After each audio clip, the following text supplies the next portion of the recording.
We're sitting with Mr. David Belair. This is his podcast and origin story. He's going to set the record straight on David Clark telling some fibs. We asked, I think, how many podcasts we are in now. We don't count them in episode then because it just feels lame to do it. But pretty much every one of them, someone at some point just says, you've got to get David Belair into his chair. So we are finally here. We have answered your cries and your pleas. That's the intro done. That's good to find out. I had a sales job selling software. Yeah. Way back when, into Africa. So I've known a lot about auditors and accountants as a person whose highest qualification is matric from Benoni High, but I sold to CAs. So you had to learn extremely fast to convince the head of audits of a practice or a CFO in a corporate to buy the software. Correct. So you've got to learn IFRS for SMEs, big GARP. I could convince almost anyone and I was a CA. My wife. That you had qualified. When I met her on the dance floor in this club on a Sunday, I was like, oh, what do you do? It's like, I'm a partner of Mo Stevens, which is what it was back then. It's now Mo. And I was like, oh, my speciality.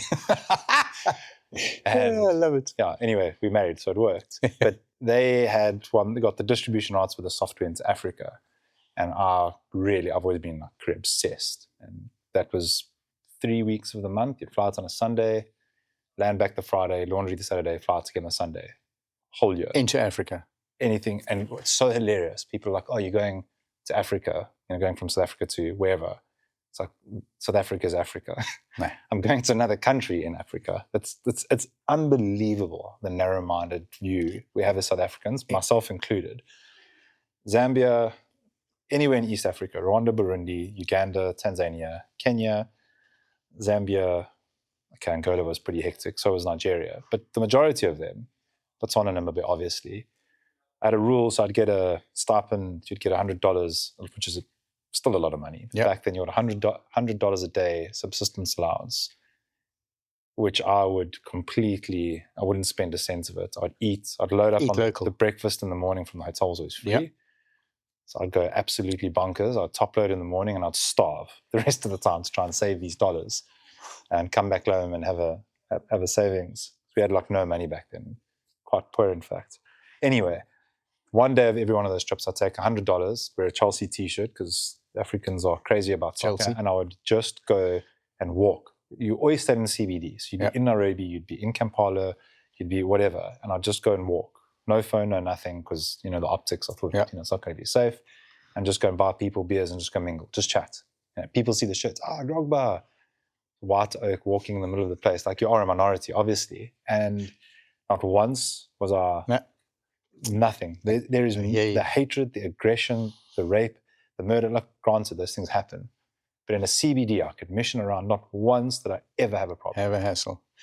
Yeah, it's sad that there's a massive misconception. I was completely bowled over by Kigali. We landed in Addis on the way back, and we went into town.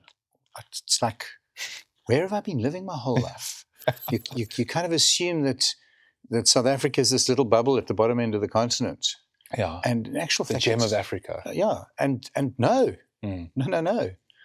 And I just think the pride with which the Rwandans live their lives. Yeah. I did a lot of what you did. So I'd go running in the morning because I didn't take a bike with. I had to learn this one. And I would stop at local coffee shops and just have a coffee and start engaging with locals. Damn good coffee. So unbelievable coffee, but so friendly. Yeah. And so eager to share their story. Yeah. And interested in yours. Absolutely. They're hearing from you, like what you do. I mean, if you were to share your story with them, it would probably be mind-blowing. It was eye-opening. And I was chatting to a South African ex-cyclist, Brent Copeland. Mm-hmm. He is, I don't know what he is now, to Team J.K. Lula, team principal, I suppose. Okay. Brent, if you're listening, I can't remember what your title was, but he's just been voted in as president of the Professional Riders Association, representing men and women's pro teams. And he was saying it's one of the best world champs he's ever been to in his history in cycling. That's a big statement. And to come from him representing pro teams, he said no queues, the crowds were behaved, the road surfaces were fantastic. How iconic were the shots? Teddy attacking up and 5, 6, 7, 8, 10 deep. And it's just, but behaved. people at the side of the road, no bags and flags and smoke bombs, and just huge respect. And they absolutely loved watching it. I think the world learned a lot from Rwanda. So I think Kagame got his message out, which was to show the world that this is an incredible country and it's beautiful. I tried for the longest time. I'll show you my LinkedIn DMs to the princess of Eswatini, because she apparently has a good relationship with Kigali there, to try and make a connection. So they set up these economic zones. It's extremely favorable if you go and set your business up there. What we originally wanted to do, whilst we registered and trade in the UK and Australia, the agency now. The first world model, export labor. We have expertise here. The business you're sitting in now does the same thing with CAs. South Africans are sharper than most. You go and export the labor there, in dollars and pounds. We know the model. I was like, no. I want to go and set up in Africa, East Africa in particular, make the base there and service Africa. Leave the rest of the world. There's so much here. Leave them. Like, have you seen Nakumat, the soup of the chain that runs across East Africa? No. So if you take the GDP of the East African countries, excluding Rwanda, and you put them together, it's bigger than Nigeria and it's bigger than South Africa. You can trade completely free, no drama, none of the crap we have here in terms, cash in transit house. So have you seen AKs and military style operations up there? Like, no. Every now and again there's some drama and folks whip the AKs out and go crazy, but it almost always comes back and settles. And it's an optics thing. People just don't understand it. It's massive. Well, it's fascinating because it's a perfect segue here for what's happening at the cycle tour. We've battled for a while to make the cycle to get it back to where it's been from a financial point of view. We haven't had a headline sponsor for a number of years. And we came across a gentleman by the name of Bob Verbeek, a Belgian, who ran for the Olympic Belgian team back in the 70s, trained in the US with the Kenyans as a middle distance runner, and fell in love with Africa. In fact, represented the Kenyan that broke the world marathon record recently, the one who died in a car accident. Mm-hmm. He was the agent for that guy. And he has now actively embarked on taking on events on the African continent. Not interested in Europe. They've got over 1,000 events in Europe. But he says Africa is the new frontier. The Kenya marathon, they've got a Kigali marathon that's starting, the Nairobi City Marathon, a whole bunch. He's looking at a kind of an African marathon majors. Yeah. They're involved now with the cycle tour. And well, imagine the growth you're going to see there. But it's just... What growth are you going to get out of the market you're already in? Yeah. It's probably going to just plateau. Correct. Bumps here and there, maybe. If anything, there'll be decreases. There's all sorts of crazy things happening in Europe and the rest of the world in terms of negative population. And cycling's going through a tough time globally at the moment. Yeah, tell me about it. Decided to try and launch an Asian bike brand 2 years into the South African market. Yeah, no. Perfect timing. No, not a good time right now. We wouldn't be doing this if we didn't. So I'm glad. And there's exciting stuff happening, and cycling is it's at a point that it needs to reinvent itself. The days of what Dave Clark and I used to ride back in the days when you had 3,000-4,000 people at a fun ride every weekend, 2 different distances. Those are gone. So that is, you might be wondering why so many people have said you got to get David Belair here, and that's. So I'll give you the quick rundown of how DC and cycle tour literally changed my life in particular, but my wife's as well, and we'll circle back around to where that came from. And I would like to just frame for anyone that perhaps doesn't know who you are, what you've done, explain the structure, and because there was a time I'd had no clue who Mr. Belair was, and it's now it's like what a privilege to sit here with someone that has so much experience and knowledge about this crazy change that's happened. So my wife and I, career obsessed, own businesses, Joburg, the usual lifestyle you can imagine. Work hard, grind, 13-hour days. You see your kids for an hour and you think you're doing a great job because you can afford a nanny and an au pair, and you're wining and dining. Anxiety's through the roof. Sense of purpose, not really great, but you don't even know that. You're raised in Joburg, like the sense of purpose. Like that's weird shit people talk about that. You know what you know at the time. Multicolored flags. Like that's not, you're raised in Benoni. There's no such things as purpose and emotion. work hard, you get a job, and you're proud of your family. You know the story, which I don't regret at all. I think more people need more of that now because it's swung too far the other way. We get a mate of mine. He's Alex Darling, runs a really successful business. I go and see him. I'm like, I know the name. RGM Cranes. Yeah. This is the his dad started the business, and him and his brother David Darling have taken it over. And just like the most incredible man, good man, like salt of the earth. He really has a heart. Anyway, I go and see him. He's been a mentor throughout my life. Like, listen, struggling, balance isn't there. Anxiety is killing me. This lifestyle we're living is just so toxic. I don't know what to do. We're doing everything right by every measure. It's like we should feel happy, but I don't. Yeah.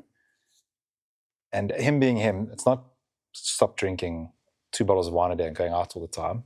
Maybe leave the brandies and the tequilas and maybe lose some weight. Maybe didn't say anything. Just asked, do you own a bicycle? Yeah, I can find a mountain bike somewhere. Everyone's got a mountain bike somewhere. Get the thing out. You know when it's got the three chain rings on the front, you're gonna cuck. Go meet me at Bicycle Line at 4:30 in the morning, whatever it was. Couldn't even sit on the back of the 23 group. They broke them up 23, 27, 30, 30 plus average speed. Cut forward 2 years later, you're going to your first cycle tour. Wife and I come here. I'd been to Cape Town 20 times before that. I was like, what a cuck place. It always rains. The weather's terrible. People are shit. Like, who would go there? The cold ocean. Like, if you move anywhere in South Africa, you go to Durban. You can swim in the sea. Yeah. That's how narrow-minded and stupid I was.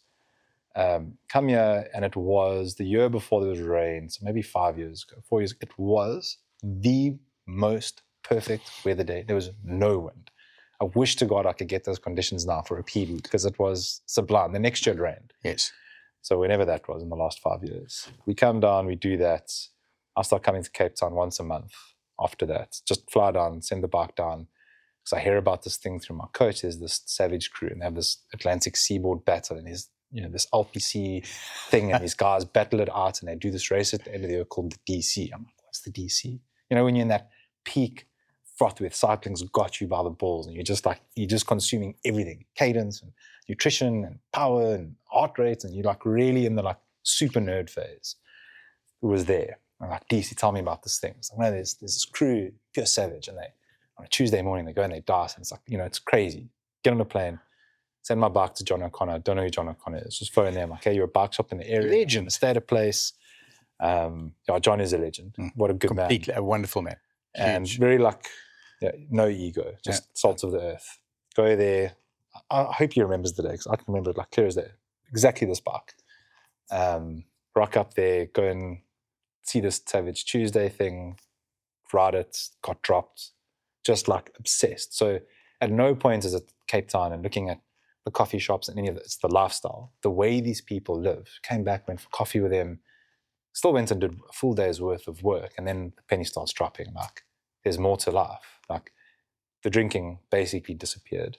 The weight from then till now, probably 30 kgs less, 115 to 85. I think that's 30. And this like major sense of purpose starts growing. My coach knows a guy, Matt Beckett. Matt Beckett's on the DC team for Savage. I'm nowhere near Savage level. Pedigree of that team. They had Donovan Geldenhuys that year, Dean Hopf, guys. Remember Dino? Millions of years beyond my capability. And somehow I land up on this team. Brendan Stevens picks me up on the Friday morning, and off I go to DC with this guy I idolize, who now works in that office over there. Brendan? He's the director of this business up here. Yeah. Are you kidding me? True story. You'll see there the North Shore Bullets. I'll go and show you the poster. You'll have a good laugh looking at that. We can leave some scribbles on his desk. Yeah, the picture in his office to send him. Anyway, this is a very long monologue, but I'll get to the point. So we go and we do the DC. So now we are fully into this culture, because that's what it is. It's a different way of life. It's a culture that works around that, but it feeds the rest of your life. So to my wife, 3 years ago, we're moving to Cape Town. Being a CA, her business is much bigger than So you were still living in Joburg at the time? Yeah. So I was flying up and down all the time, just to stay sane. And so we need to move down to Cape Town. Being a CA, and she has a really much bigger business than mine, 300 staff, it's much more complex. It's like, 5-year plan. I was like, no, it's not a 5-year plan. I'm moving there, married or divorced, that's up to you. But I'm moving, and we're moving now. Alan Wendy more must have loved this to story. laugh. He hasn't heard the story yet, so hopefully he watches this far into the video. And we move here. 2.5 years later, we have a 1-year-old child we would never have had. We've got a 17-year-old, a 14-year-old, and 11-year-old, separate marriages before we got married. Yeah. We'd never have had that child. We'd never have moved here. We'd never have the balance we have. All those things would never have happened if there was no cycle tour, if there was no DC. If you hadn't been asked to get on a mountain bike and meet Darling. There's that as well. Yeah. But I would have cycled, and I'd be stuck dodging potholes there, and I'd Yeah. definitely be using a gravel bike as my road bike. Yeah.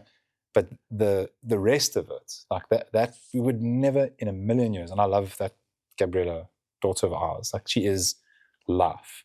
It's unbelievable. And it dawns on me often. I thank Brendan really often, Alex very often. Like, but it's those events. Like, that is the real life impacts of those things. And when I sit and talk with Brendan, David Clark, and we go through this, they talk about, back in the day there were these fun rides, and we would, race up the neck and go, the Cape Cobra, and we went up the Redneck, not Red Hill. Red Hill. Yeah. And I'm sitting there like, what are you talking about? There was a time, there was a race every weekend. You'd wheel out this 2 races a weekend. This thing with the ABC boards, which he described, and it's it's got the timing board, and the Rotary Club would hire it out, and whatever, and you'd have, and there'd be like 2,000-3,000 people there in the southern suburbs. What are you talking about? So we had them. Sorry, I'm interrupting, but No, we had typically in a summer season there'd be 2 events a weekend, one in the northern suburbs, one in the southern suburbs.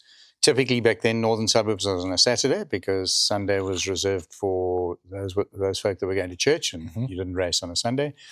And on Sunday, we were in the southern suburbs.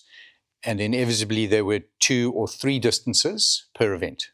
So you could get up in the morning, not feel up to scratch, and you could do a 50K ride instead of a 100K race. But it meant that, and I talk about this often at the office, that we had this incredible ecosystem that was being fed with youngsters that were able to come along and do a 30K fun ride or a 50K fun ride, and then ultimately get into the 100K fun ride. But you could, and I mean this literally, you could fall out of bed and cycle to an event at least once a weekend, either in the southern suburbs or in the northern suburbs. And that made it accessible for people. And they describe both of them. Your parents were out doing the longer loop. You'd be doing the shorter one, and you'd be at this like field or whatever with all the other kids that just did the shorter one. Yeah. And it's like all these buzzwords start coming into my mind. It's community, it's family. It's not about a cycle race and being in Lycra and Watts and who wins. And there are people that obsess over that. But I just can't wrap my head around it. And the point where everyone's like, get Mr. Belaire's there. So I'm like, why doesn't it happen anymore? So David alluded to it in what he said. Everything changed in 2010. So South Africa was pushed into creating a Safety at Sports Events Act as we headed into the 2010 World Cup. So they created a set of regulations and rules that governed sport in South Africa. Largely that act was written around sport in stadia, and it didn't take sport on open roads over distance into account, which meant it left local councils to interpret what the act said. But the net result is that in the late 80s, early 90s, we were flying by the seat of our pants. We had a fun ride. It was on an open road. You had an ambulance, and you had some medics and some marshals at the side of the road. There were no major costs. So there was no rule that stated you had to have this. Not back then. So there was no. So PPA in the early years had what we called our book of fun ride rules guidelines. And that's when PPA was at its zenith. So somebody would want to put on a fun ride. PPA had this massive database because they owned and ran the cycle tour. And we would say, right, there's the book that tells you how to do it. There was no legal regulation from the municipality that said you had to have X, Y, and Z. We gave it to them. We sent a team along to their event to kind of monitor and evaluate, and the event organizers got it and did it. And largely it was Rotary clubs, roundtables, service organizations, Lions clubs, schools. So used as a means to raise funds for their causes. Yeah. And in and of itself. And it was relatively inexpensive.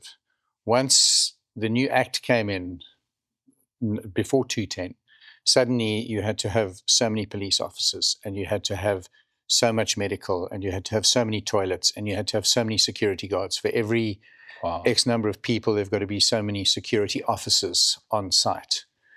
And the costs just rocketed. So people talk about how expensive fun rides are. They're actually not expensive. They're not expensive. If you look at what fun ride organizers are actually having to fork out to put events on the road, it's frightening.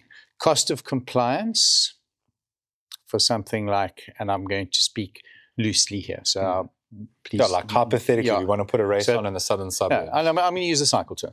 Use the Cape Town cycle tour as an example. Cost of compliance, just legal compliance, is probably in the order of 12 million rand. Okay, so that's just compliance. Compliance as in lawyers filling out stuff saying we've done ABC, or is that the cost of hiring? You've got to have so many marshals. Okay. So and so there's marshals and there's security officers. So there's a difference. So a marshal is the Rotary teams that will stand there waving flags and keeping the roads closed. But we've got traffic officers there for that as well. There's medical, there's Metro Police, and we're supported heavily by the city, so we're very, very lucky. In fact, you'd physically be EFTing money to the Metro Police have their team out there? Is it literally as for a normal event? Yes. Yeah. For the cycle tour, we have a relationship with the city, and there's a fairly substantial partnership where we get an in-kind service delivery from them, which is fantastic. But for any normal event, no, you're paying for the services. And if ambulance, private, is that a private thing? Private, yeah. So a lot of people just have no idea. I certainly didn't. Like, how much could it? Like, if you wanted to put a race on in the southern suburbs, 50K loop with, like, if you had to hazard a guess, if it had 500 participants. So it doesn't matter how many participants you've got, because whether you've got 100 or whether you've got 500. Oh, is that the nuance with the Act? Why it doesn't make sense? Your compliance remains. So the number of security officers will increase at venue for the number of participants you've got. But the stuff that you're going to have on the road, the marshals you're going to have on the road, the medical facilities that you're going to have on the road, the communications, the applications that you've got to put through. It's not like running. Literally in the millions. And 100%. How is it not like running? Because that is one of the things. There's a running race on. It's distance. Okay. So is distance a big determining factor? Because the further your distance, the more complicated you are in terms of marshalling and medical facilities and comms on the route. We're a far higher risk sport. You don't find bunches of runners crashing and tumbling over. We do when we run over cat eyes, but by and large, it's the risk is more in heart attack or myocardial infarction than it is in an accident. And the Act accounts for that. It says if it's high risk, there's a for a large part, you can actually run on pavements. And in fact, I'm going to digress for a second. Please do. As opposed to talking about the cost of events, but I want to talk about that ecosystem. So I'm jumping back for a second. What served cycling so well in the early years was having this plethora of events with a variety of different distances. As those disappeared and we lost the events in the southern suburbs, and I can talk to that a little bit later as to why they disappeared. Like that. The De Villiers. No. Because that recently happened with De Villiers. No. So we used to have events every weekend. We had one event at least in the deep south, whether it was over Constantiac or down towards Cape Point or whatever it was. But sorry, I'll come back to that. So as we lost those events, our ecosystem started to shrink because we weren't getting young people into the sport. Because you could go and do a 100K ride in Durbanville, but did you want to get in your car in Bergfleet and drive all the way out to Durbanville to ride in the Highling Southeaster and then go back the next weekend on a similar route at the same venue? So it became a bit of a nightmare. Running, if you juxtapose it with cycling, suddenly had this thing called park run that had developed. So you get out of bed, literally any suburb in Cape Town. It's free. And Discovery give you points. Okay, so you're incentivized to get off the couch and walk 5Ks. So you do that once or twice, and then you jog 5Ks, and then you think, shit, that was 40 minutes. Let me see if I can do it in 39. And the next thing you're entering Cape Town Marathon. So you've got this wonderful feeder system or ecosystem that's developed. That obviously was working with cycling. And that's when we were sitting in the boom. We had all these events. They were relatively inexpensive to organize. The risks weren't any less back then. The suburbs are a little more densified now, so you've got more cars on the road. And then for the Deep South, what happened was the water pipeline that existed along the main road needed to be replaced. So they literally shut down every fun ride in the southern suburbs because it became one-way traffic and stop-go traffic from Muizenberg right the way through to Simonstown. And when was this?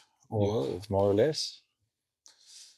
I've been involved way too long. It's like, if I had to guess, I would have said the early 2000s. Okay. I honestly don't remember. It was the year because we had to detour the cycle tour over Boys Drive that year because we couldn't go down the main road. That must have been a nightmare.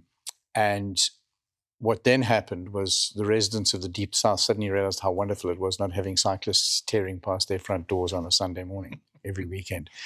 So ever since we had that, there was a moratorium on all bike rides in the South, complete moratorium. And we've never got the right to run rides in the Deep South back. Yeah, it's tragic. That having been said, and I will go on record, I don't believe that it's impossible not to get them back. I think with the right negotiations, the right discussions, we can make it happen. There's going to have to be a fair amount of compliance from cyclists because we're not running on closed roads like the cycle tour. So bunching up and going over the white line is a serious issue. Yeah. And there will be a death. So we need cyclists to come to the party. Yeah. At the same time as we as organizers do. And it's going to be expensive. It's not cheap. It's because the infrastructure or the setup required to run an event like that is just, it really is hugely costly. And I suppose it's the risk versus the risk of a running event. Yeah. I mean, there is risk. There's no question. I mean, the crazy stuff we used to do, used to race down Constantia Neck. I can't imagine. Start at Constantia Village, up the neck, down into Hout Bay. I know of 2 incidents where we lost riders on the descent. One hit a horse box. I'm going to take another one disappeared into the bush. Yeah. The risks are real. But road racing has those risks are there whether you and you accept those risks, even entering the cycle tour. But with the cycle tour, and I'm ADHD, you're going to have to excuse me, I'm all over the place. So the cycle tour, we're trying to repivot completely. Okay. So it isn't about racing because the people that are racing are going to come and race anyway because we give them this wonderful opportunity on a closed road to race, and that's fantastic. What we're trying to do is get you with your 3-ringed mountain bike, 26er that's sitting in the garage, to come out and spend 7 hours on a closed road with no cars, because it's riding around some vibe. And stop in Simonstown. I mean, I love the pictures I get of my mates that are having breakfast in Simonstown or a beer in Hout Bay. Where did Alan say his first stop is? It might even be Simonstown or it could be Kalk Bay. They normally... Really? Am I allowed to mention brands?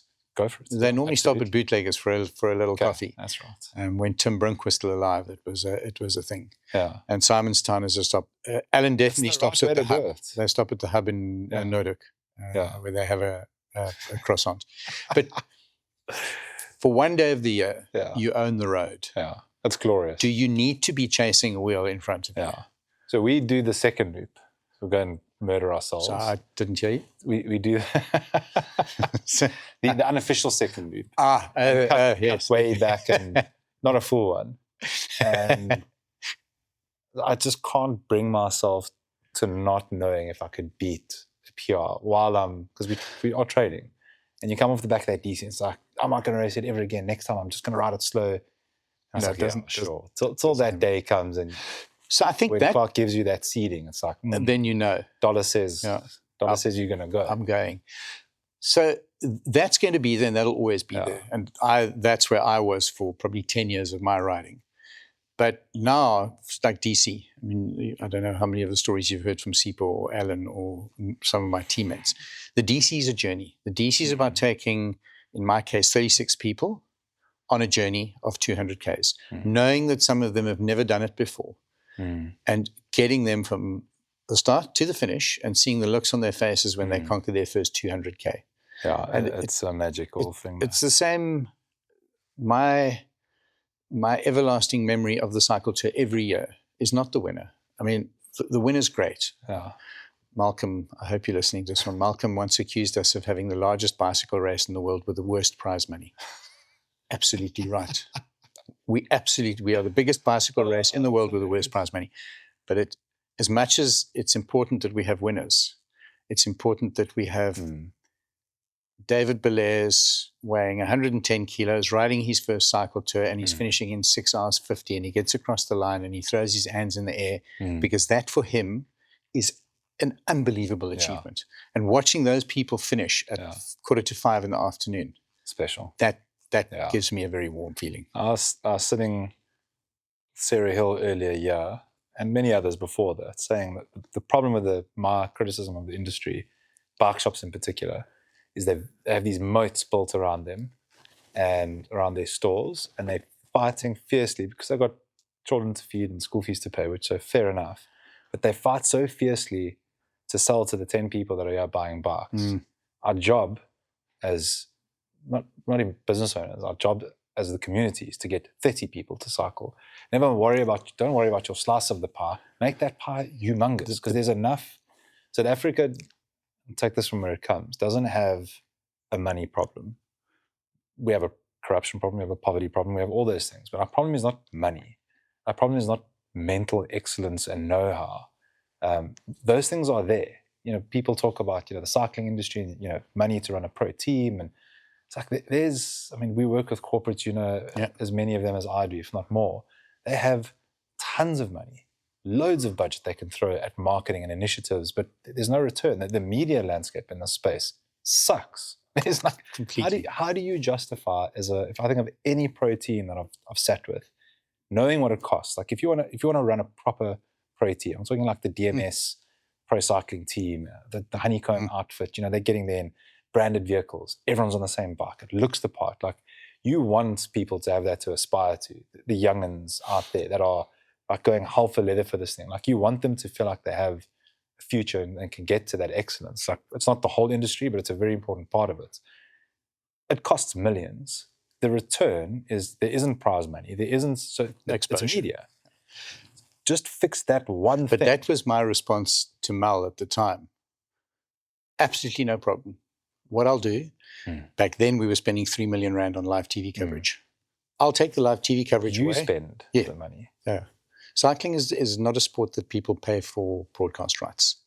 So currently on SuperSport, that's because you're paying them too. We pay for you do one of two deals. You either get the airtime free from them, but you pay the production cost, or you pay the airtime and they give you the production free. But it's 6 to 1. All sports? No. Cycling in specific. We're lucky in cycling that we own our own broadcast rights. In athletics, it's very different. ASA own the rights for broadcast on all major marathons in this country. So I said to Mal at the time, no problem. I'll cancel the TV deal. I'll put that money into prize money. But then don't moan at me when you don't get on television and your sponsors aren't seeing your teams beat Lance Armstrong out of interest? No, he didn't beat Lance. Malcolm Langer beat Lance Armstrong in the sprint? No. Not it. He may have been one of them, but the winner that year was Nolan Hoffman. Correct. I have this wonderful picture in my office of Nolan with his arms in the air, and if you look 7 places back underneath, is actually not Lance Armstrong, it's Mark Cavendish. Okay. I'm sure Malcolm beats Lance Armstrong. But you know the story with Lance's sprint. I'm dying to hear. So how the hell did you get Lance Armstrong, and can you get Teddy here? We're working on that one. I'm going to Jeroen, that's your job. Lance had come over to ride for Daryl, MP, because they were on the same team. Yeah. And he'd looked back. They were heading through Sea Point, heading towards the finish, looked back, saw the red jersey because they were in Radio Shack at the time, and Daryl was in that red Radio Shack kit. And Lance put the hammer down and off he went. He was never going to win. That wasn't the idea. Lance wasn't trying to win. He wanted to pull Daryl through to get Daryl the win. Anyway, he peels off and the red jersey comes through. It's Barry Stander wearing his red Specialized kit. Daryl had got caught further back. No. And wasn't even in contention for the sprint. I think that was the Mal one. So he said he beat Lance Armstrong. So I'll fact check that. But so we then get on. So he would have beat, because I think Lance finished 7th that year. Yeah. We then get on the golf cart to go, because Lance, all he wanted to do was get on the helicopter and head off to this next faction. Yeah. That's what I hear more than anything else about the time that he came, is how quickly he got on his helicopter to leave. Yeah. We literally got on a golf cart. He was shitting all over Daryl. Like, where were you? You were saying, I was boxed in. Like, seriously, you were pissed off that he didn't win. No, he was just a bit irritated, because the whole thing was that Daryl wanted to win the cycle little tour. brace in the bottom of South Africa. Yep. World's biggest. But well, you know the story of how Mark Cavendish got here. Please tell me. I don't. So Klein Constantia Wine Farm is owned by a guy, the major shareholder is a guy called Steniek Bakala. He happens to be the main sponsor of Quickstep. Okay. I think he owns Quickstep, the company. What? And they were in a planning session in Switzerland, and they were talking about strategy for the year, which events are we going to focus on. They've got all the world champs in their team, and it's the Giro d'Italia, it's the Vuelta, it's the Tour de France, it's the world champs. And then somebody looks at him and says, Mr. Bakala, which event would you really like to win? He goes, no, it's Argus. It's like everybody's looking around the room. And then Patrick Lefebvre, I think, who was the team principal, then went to Mark and said to Mark Renshaw, please will you go over and just go and win this thing? Can tick the box for us. So they came over, and it was the year, and that's probably one of the best moments in my 34 years of the cycle tour was when we pivoted the cycle tour on the Wednesday. So we were told on the Wednesday to cancel that cycle tour because of the fires in the deep south. Okay. And I said, you can't cancel the cycle tour. And they said, well, we're not allowing you to ride into the deep south. There's smoke and there's ash, and you guys are exercising, and if the wind picks up, there's going to be collapses, and no, we're cancelling your permission. So I said, you can't do that, because in New York... You had that argument with out of interest? The city of Cape Town, disaster management. So I said, you can't do that. I said, in New York, after Hurricane Katrina, New York Marathon said, we're going ahead. And they cancelled on the Thursday or the Friday before New York Marathon. So what happened on the Saturday? 40,000 people took to the streets of New York and they went running. Now, that's fine, because you can run Central Park recently, and you can run on the pavements, which is what happened, as you say, recently.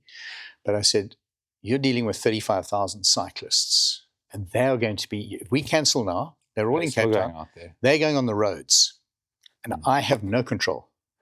There's no medical. You're going to have 35,000 people riding, not on the pavements or in public parks, on your city roads. How are you going to deal with that?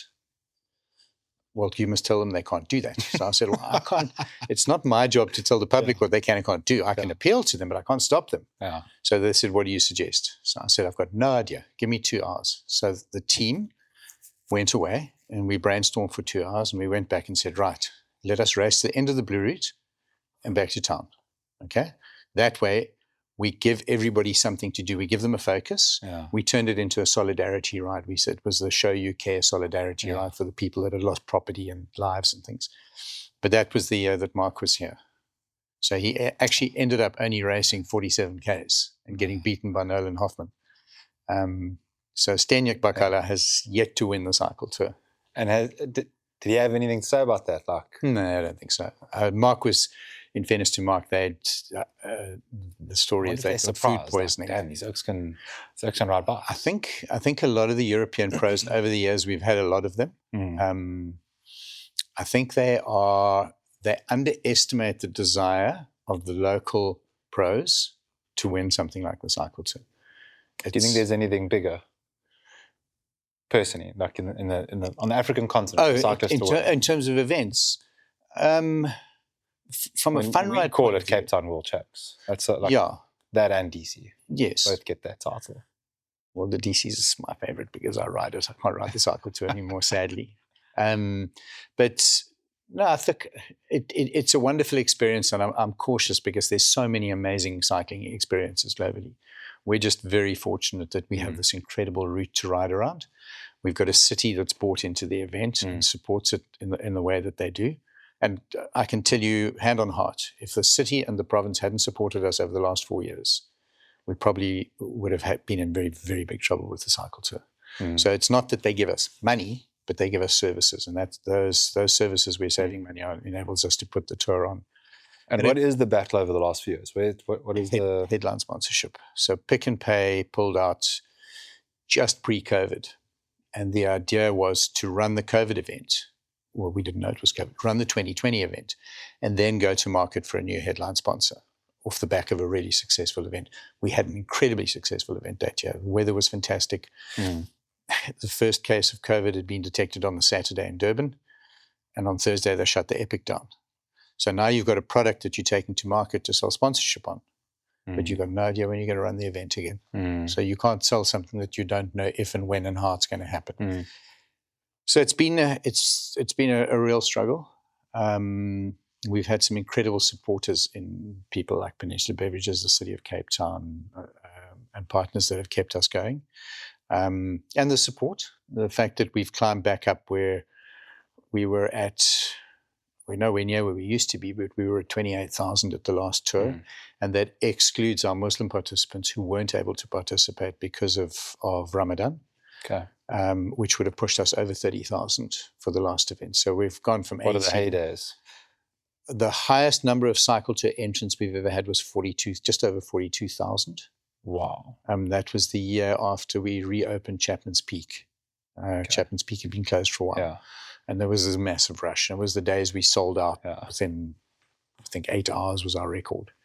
And we're slowly building it back up, but it doesn't help. I mean, if you take Cycle Challenge in Joburg, Cycle Challenge was between 25 and 27,000 at its peak.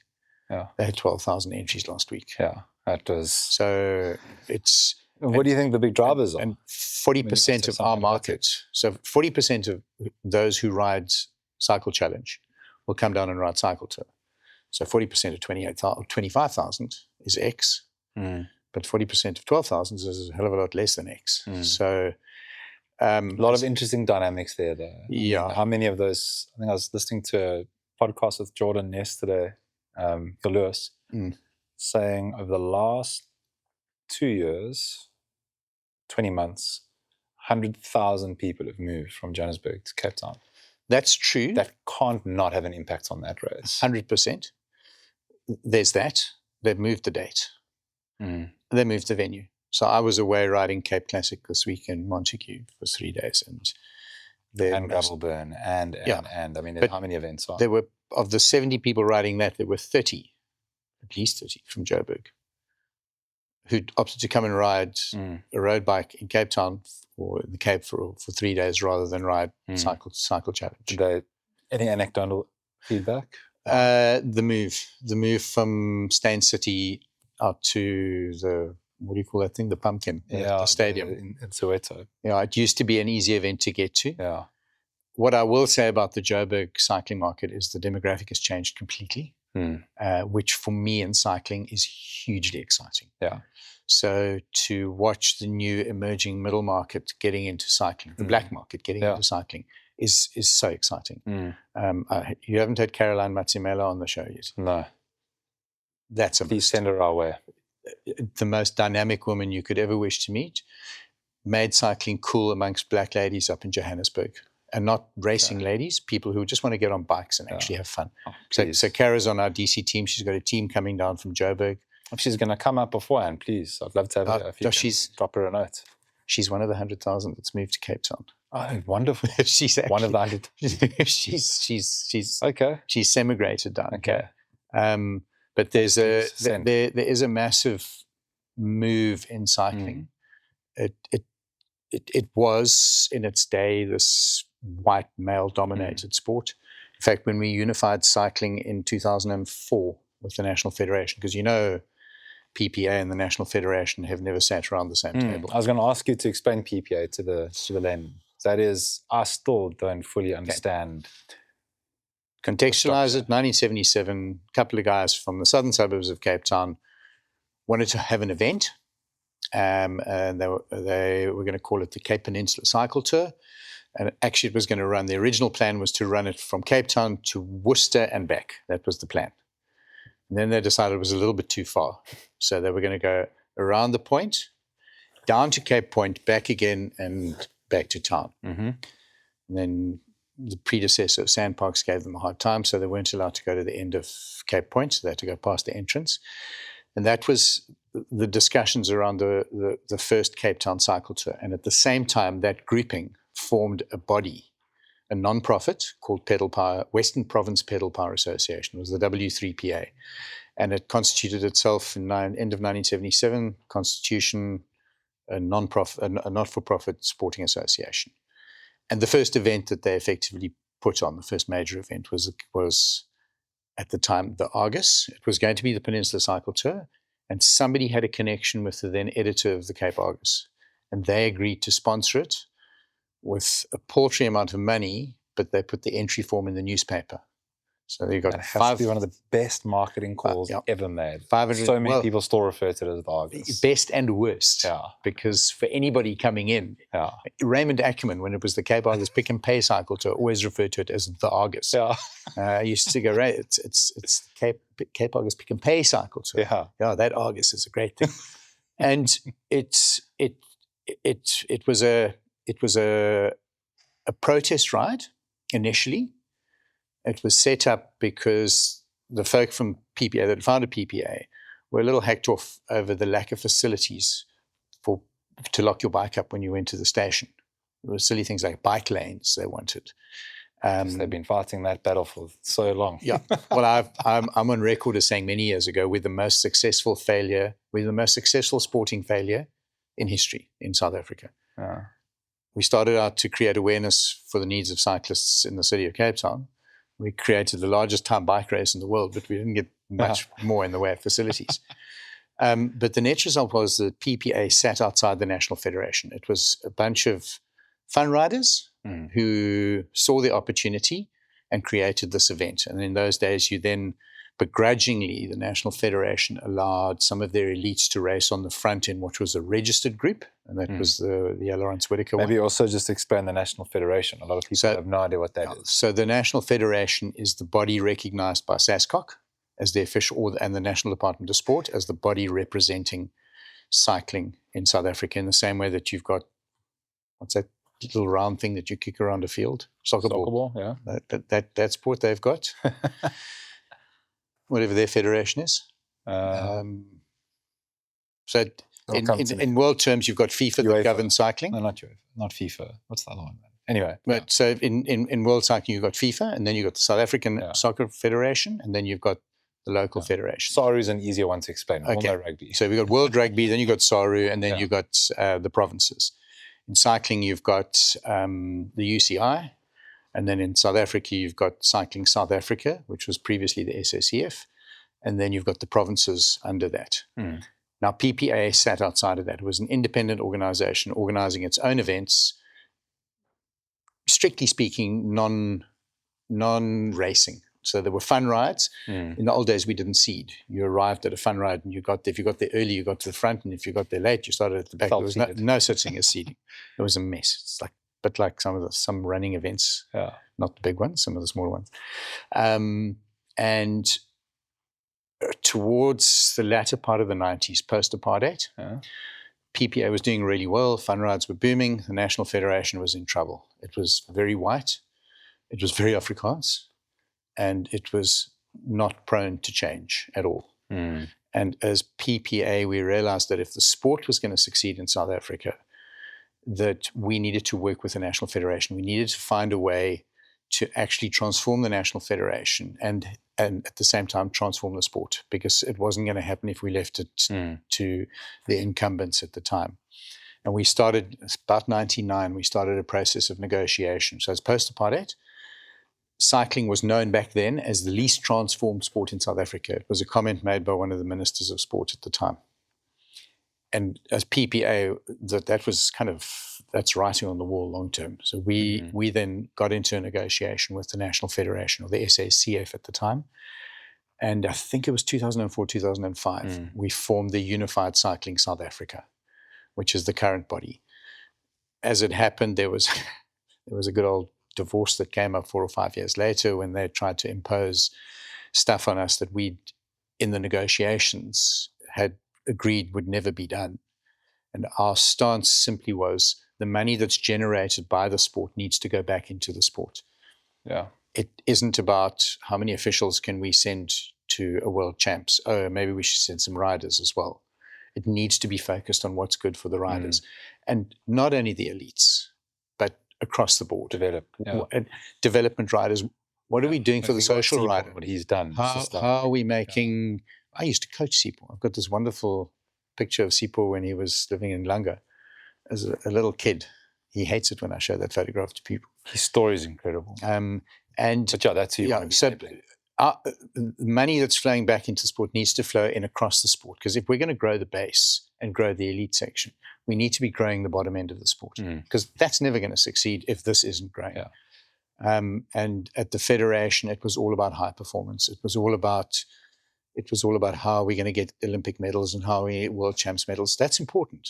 But it's only important if you've got a sport that's sustaining itself at the bottom end. So PPA have always put its money back into safe cycling, bike distribution. I mean, there was bike distribution this weekend that PPA are doing, and more they're getting involved in Joburg now. It's safety and security in the cradle, how they're making it more pleasant for people to get out and feel safe riding a bike. I mean, it irritated me. It irritated me in Joburg that safe cycling in Joburg was going to Kailami one day a week. That shouldn't be safe cycling. Safe cycling should be out on the road. Even in the business parks, actually in crits in the business parks, they close on the weekends. So that's part of the realignment we've had now. So back to the federation, there was I'm trying to remember when it was. There was a real blow up. We ended up in the Supreme Court, Pedal Power Association versus the National Federation and SASCOC, to determine whether we had the right to run our own events. Oh, wow. And we do. I mean, how could you not? What's the argument? Well, athletics use the argument that you can't run a running event unless you're affiliated to ASA. The ruling in our case was that we'd been doing what we'd been doing for so long that we had a right to continue doing what we were doing. The National Federation, or Cycling South Africa, has the right to tell its riders, you can't ride in their events because they're not sanctioned, so they can do that. But they would then have to justify why they made that call. Are our events unsafe?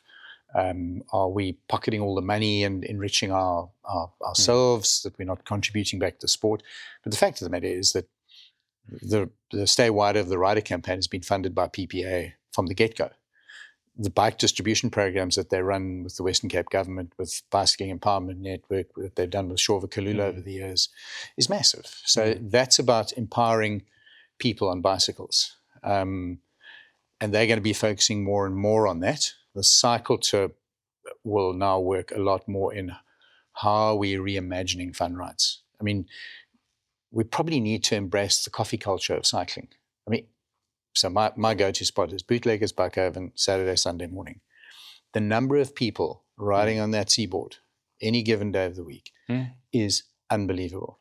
So how do we harness that and give riders something that they want? It used to be fun rides every weekend.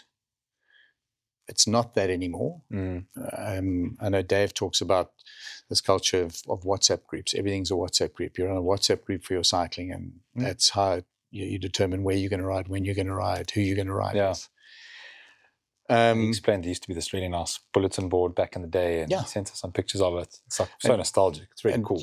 And it's creating one or two events. So I'm no promises right now, but I'm really keen to work with the city of Cape Town to put at least one event back on in the south, to create an opportunity to ride those roads. And the biggest barrier there, cost, obviously, you've made that clear. Cost and traffic management. So it's probably going to be a very limited field, so it won't go back to 2,000 or 3,000, because if we can start early enough and we can get through and back over a Chapman's Peak or a Constantia Neck or an Oudtshoorn before the main traffic starts on a Sunday. And remember that the city is far fuller now than it was 15, 20 years ago. I mean, even with the cycle tour, the development taking place. The 10th most congested city in the world. And it doesn't matter. I mean, it took us 7 years to land a short route for the cycle tour. And the reason we introduced the short route was, how do we get young people? How do I get my son? He's not going to ride 109 Ks, but I can persuade him to possibly do 40. How much ideation do you do with the community out of interest? Like, do you guys ever have there's that first Thursday that the government do where you can go there and you can sit and, lay your argument and ask questions. Is there any forum like that out of interest? No, not really. When I just wonder how many. We've got. I'd love to share them with you. Ludicrous ideas on how to. So because I think you'll get more people at cycle tour. Yeah. I was chatting literally Tuesday, so that's Savage Loop on a Tuesday. Yeah. This morning, I don't want to lie to you, but there must have been easily a bunch of 80 people, just the Savage Loop. So that officially leaves from Mooley Point Shoal. From there, you must see and it starts my ride starts at 4 a.m, 4:10. It's the first departure, is Noordhoek, and I then go Total Lakeside is the next pickup. There's a few people there, and there's the next one, and the next one, and the next one, and the Shoals is the convergence of all the guys in town. Where's that in Mooley Point? On the corner, the traffic light. Yeah. That's the official pickup, and then from there it's a dice. I was saying to the guys this morning, Brees McDonald and Miguel that race at the sharp end of the field. Like, don't you think it's incredible? That Derby Dash happened the other day, and I was just like, I'm not going to one more of those because I witnessed 3 crashes that struck the fear of God into me. I was like, why? On a Tuesday morning, I do 100 Ks. As close as you're going to get to a cycle tour, granted that they don't have the light, don't have the road closures. But we do that every Tuesday, almost no matter what the weather is. And touch wood, I've never seen one crash, not one crossed wheel. And this morning there were 80 people going through this. So it's probably one of the biggest safety challenges we have at the cycle tour is that we don't have the number of fun rides we used to have. It's exactly what you've just explained. So there's so many people that are riding bikes on their own, and they come along to the cycle tour and they're suddenly in these big bunches, and they're not used to it. They're overreacting, and you've got incidents. It's very intimidating. There's it's hectic. And then there's the marrying of e-bikes into a conventional bike scenario, and how do you bring the two together? Because how big of a problem is that really? So perceptually, it's a huge problem because everybody that's being passed by an e-bike is very upset. Really? But the reality is, I wouldn't give a damn. I'm someone out riding a bike. I have to be careful what I say here. I'm not aware, and I visit every hospital case. And if you were discharged on the Monday, I didn't visit you. I go after the cycle tour. I go to visit each hospital case in hospital after an accident. Just how are you? You've ridden our event. At least I can do a show up and see how you're doing. But more importantly, to find out what they know about the accident and how it occurred, how quickly did the medical team get to you, how were you treated. Hand on heart, I'm not aware of one accident yet that's been caused by an e-bike. I can give you chapter and verse of the number that are caused by people behaving like idiots on the road on normal bikes. So there's a perception that e-bikers are arrogant and they're all over the road and they don't know what they're doing. But here's the stone cold truth. Yeah. There are people who've been riding for years and years and years that develop heart problems. Now they're on an e-bike. They're no less competent than they were when they were on a normal bike. My view is, and I don't hear a lot of the banter. I know on mountain bike stage racing, I can kind of get it. That's because it's so tight and it's single track. There, I think it's a different story. But even then, when I see someone on an e-bike, and I'm like, thank God. I'm so glad you're riding. You're out. Because if you're on an e-bike, it's big. You wouldn't be on a normal bike. Well, I'm going to use a mate of mine, Jan Scannell. Jan's wife, Dietrich, could never ride with him when he's out training. Jan is a sub-3 cycle to a rider of note. She's on an e-bike now, and she can go for a ride with him. If they want to go out and do 80 Ks, and they can go and have coffee together. She's going to go and tell her mate, you won't believe it. We did the most wonderful thing. I went into a ride. Oh, really? How did you do that? I got an e-bike. Really, an e-bike? It's made it accessible for so many people. I don't see the downs. I do love my friends from Johannesburg who insist that they need to be in the racing vets on an e-bike. But they're training with their mates. I know, but your mates are on normal bikes. Yeah, but I'm fit. I can stay with them. I said, yes, on your e-bike. Yeah. I said, I can't put you in the elite that's vets. different. Yeah, of course. No, You've got to be reasonable. those arguments are very real. Oh, really? Oh, no, very Can't understand real. it. Oh, no, very, very upset, vociferous in the fact that they should be allowed to race with the vets on their e-bike. And you might as well get a tent and administer steroids into people so they can do that as well. We have a motorbike race on the side. No, it's some sidecars. Yeah, and let's not talk about the Primming Women's Division, which has over the years created so much heartache. Do you get any admin around the women starting in Fishhook? I've heard a few of them say they would prefer to race the full race. They think they're capable of. Is there is it a safety thing? No, it's how do we give the women their own finish? So how do we actually give them a sprint that it's women only in the sprint? And I'll never forget on the detour route when the ladies were still mixed in with the men. I was in the lead ladies vehicle. We were going up Hospital Bend, and it was a cabriolet, and I stood up in the cabriolet. I said to the vets, guys, can I ask you a really big favor? As we head towards the finish, you've got the leading ladies in your bunch. Could I ask you to tap off and allow them to have their sprint? You don't want to know what I was called by the vets. I can imagine.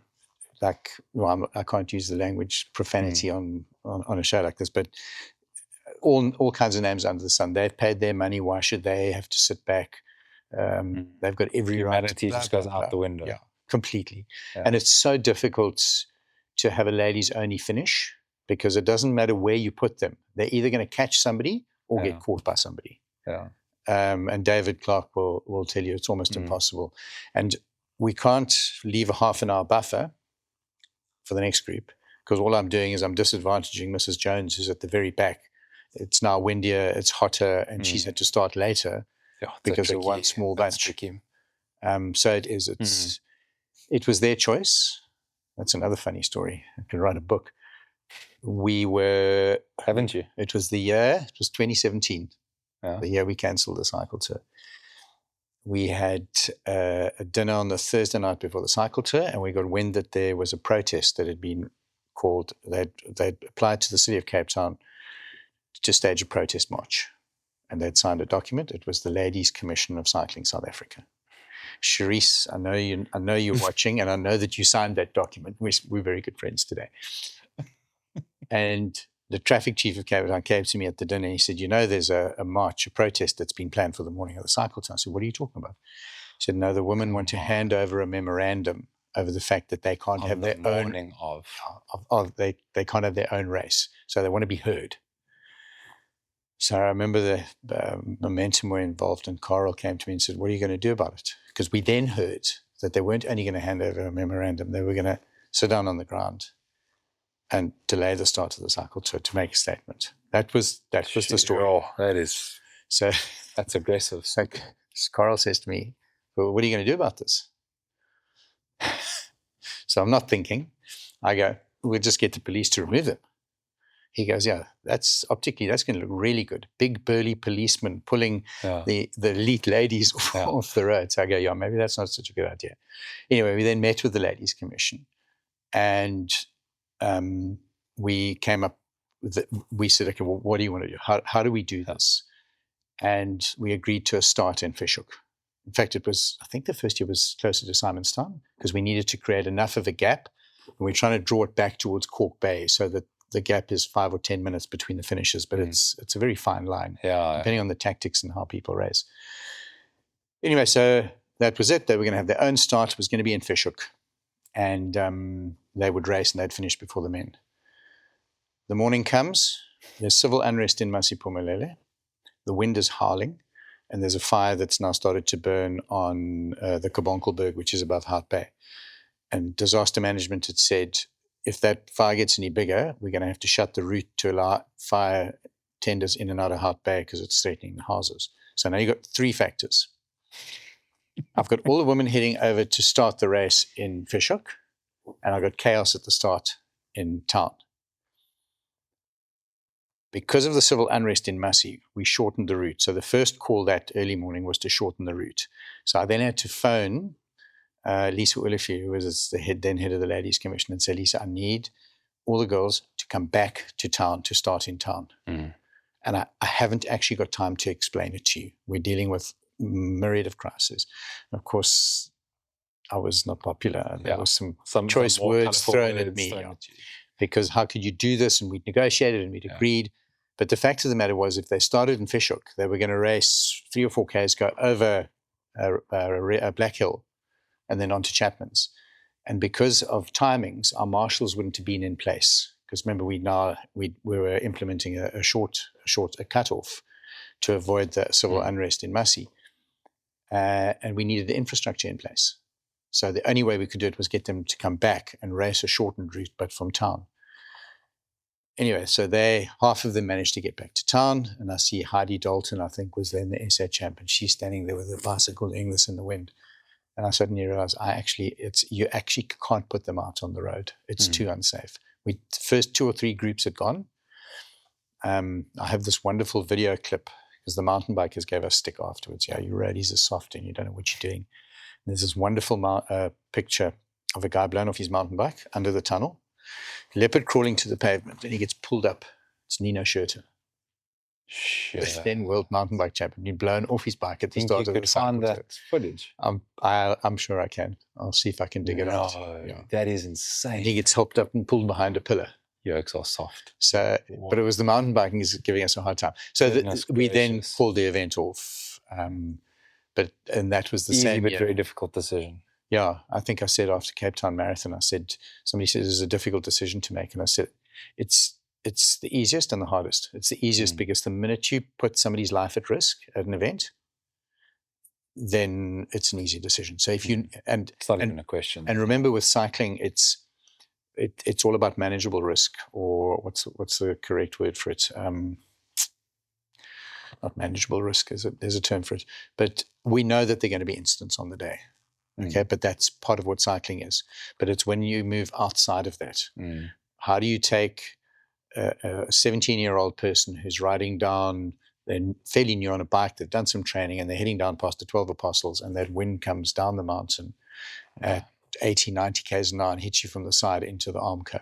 And if that happens on Chapman's Peak, what's going to happen to that rider? So if you're pure savage or LPC, you know what you're doing, and you manage it, and you know what to expect, where to expect it. But for the novices, it was a major issue. I've cried 3 times in my life at events: cancelling the cycle tour, cancelling the DC, and then another event at Swellendam called Around the Pot. Having seen the marathon recently cancelled, you feel for them. I'm sure you can understand. I do exactly what they. I do. I'm often asked, was it the right call? All things considered, and what was happening at the time that they cancelled, it was 100% the right call. They couldn't have said something to me about anything else. The rules state the rules that govern marathons, you have to start within a certain amount of time of when you said it was going to happen. You can't delay it. Someone's like, why didn't you just delay the start by an hour? Well, you can. The rules said that, like, if you did do that, the event wouldn't have been right, or like. That's the one thing where people are like, why didn't you delay it?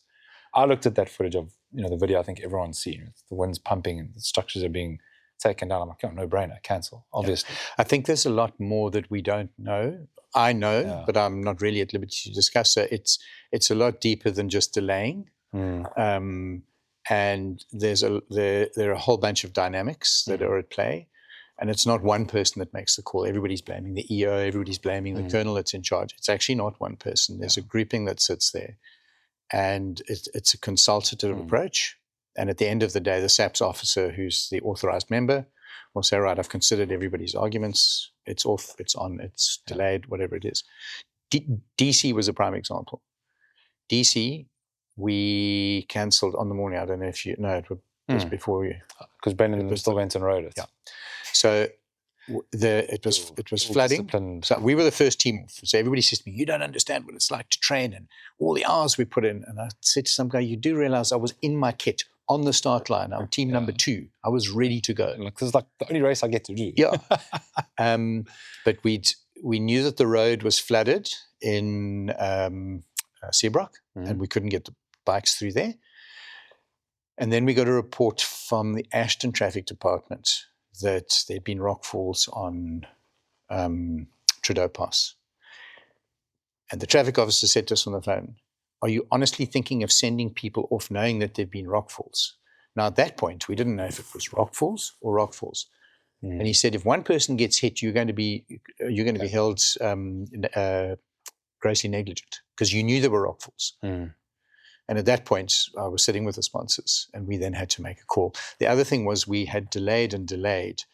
And one of the critical parts of the DC is getting through the Kaufmannskloof. And we closed the Kaufmannskloof because the guys, it's a confluence of when the faster riders are catching all the slow riders. So you're at your thickest. And the only way to get race safely through is to close the road. And the traffic department said, we're not extending your road closure there. Okay, it's publicly advertised. We've got 50, 60, 80 interlinks waiting to come through the pass. And now you just want to delay by another 2 hours. We can't. We have to. Not for a bunch of oaks and lycra. So, and then the call was, if somebody does get taken out by a rock, and we knew there were rock falls, then we literally allowed them to go out at risk, and we wouldn't be able to close the road. What's the impact of cancelling events financially, brand? Managed properly. So the cycle to cancellation in 2017 was actually managed not by us, but by social media. So the social media that hit globally around, what was the one thing? Only in Cape Town do they bring the Portaloos to you, okay? And the chaos of people's bikes that flapping. was crazy. So it was the right call. It was 100% the right call. There was no question about it. And the world could see it unfolding. So they knew we'd made the right call. One letter of complaint. One letter of complaint that year. Only one. And it came from a resident of Robertson. So, and somebody I knew as it happened. But again, it was how we pivoted. So remember all the food for the hospitality areas was prepared and ready. So that had to get distributed to charities. We paid every single supplier in full. So because the water points were up, the marshals were out, and effectively the event, we'd started it, and it was then difficult to refund because the event doesn't, contrary to popular belief, doesn't make millions and millions and millions of rands. There's a modest profit which goes to the two beneficiaries for charity. So we couldn't refund in that year, and the DC was the same. The DC, we were already an hour and a half past start time. So all suppliers, everything's been paid for. And we didn't have a Sanlam who was prepared to say, well, we'll give you a free entry for next year or the year after. It's so interesting, and I'm so glad you're being as open with sharing these things. I think people just don't know. I mean, there aren't enough platforms where people can come on to tell that. Talk. So, I mean, I was asked on ENCA on the morning of the cancellation of Cape Town Marathon, should runners expect a refund? And I went, the truth is, the event costs are incurred. Everything's incurred. I'd gone out the night before for dinner. I was driving home. The Coke trucks were setting up. They were the water points were out. The marshals had gone out that morning. So it's not like you can tell your tent suppliers, no, we're not paying you for the tents because we didn't run the event. They've lived up to their obligation. It's so regrettable, but I think people, when they just take that moment to breathe and step back from your rage, which we all struggle to do, and think to yourself, well, I'd really like to actually do this event. It's like, it's an event, whichever one it is, DC, particular DC, it's my favorite race ever. I'm with you. It is, I'd really like that to keep happening. If they refund me, obviously they've incurred the cost. Like, don't be stupid. Obviously, the things are there. So I'd like Coca-Cola to be like, you know what, we feel really bad for you. Take it all back. We'll refund you. Like, no, that's not how it works. They have to pay. If it means that they refund you and it's not there next year, like, you want people to do well. You know, none of these event organizers are making a killing, barring Ironman and Epic. Like, even I say that. No. Jokingly, but they are like, just take a breath. But in the moment. But I think it's all about communication as well. And we were open and upfront with both Cycle Tour and DC straight afterwards. We came out within an hour or two of the cancellations. And whether it was to tell people, look, we don't have an answer for you yet, but we're going to go away and come up with the best possible solution. People just want to be communicated to. And then put the argument out. Be completely open and honest. John Matham from Cape Talk taught me a valuable lesson years ago. Never lie. Don't, I can use the word bullshit. Don't bullshit people. if you don't know something, say you don't know. Especially South Africans. Exactly. Just give it to me straight, So, be honest. I mean, there have been events in this country that will sure remain nameless that have just made ludicrous statements straight after something's happened that they haven't thought through. Rather don't say anything. Say, look, I don't have an answer, but I'm going to get an answer for you. Just give me half an hour.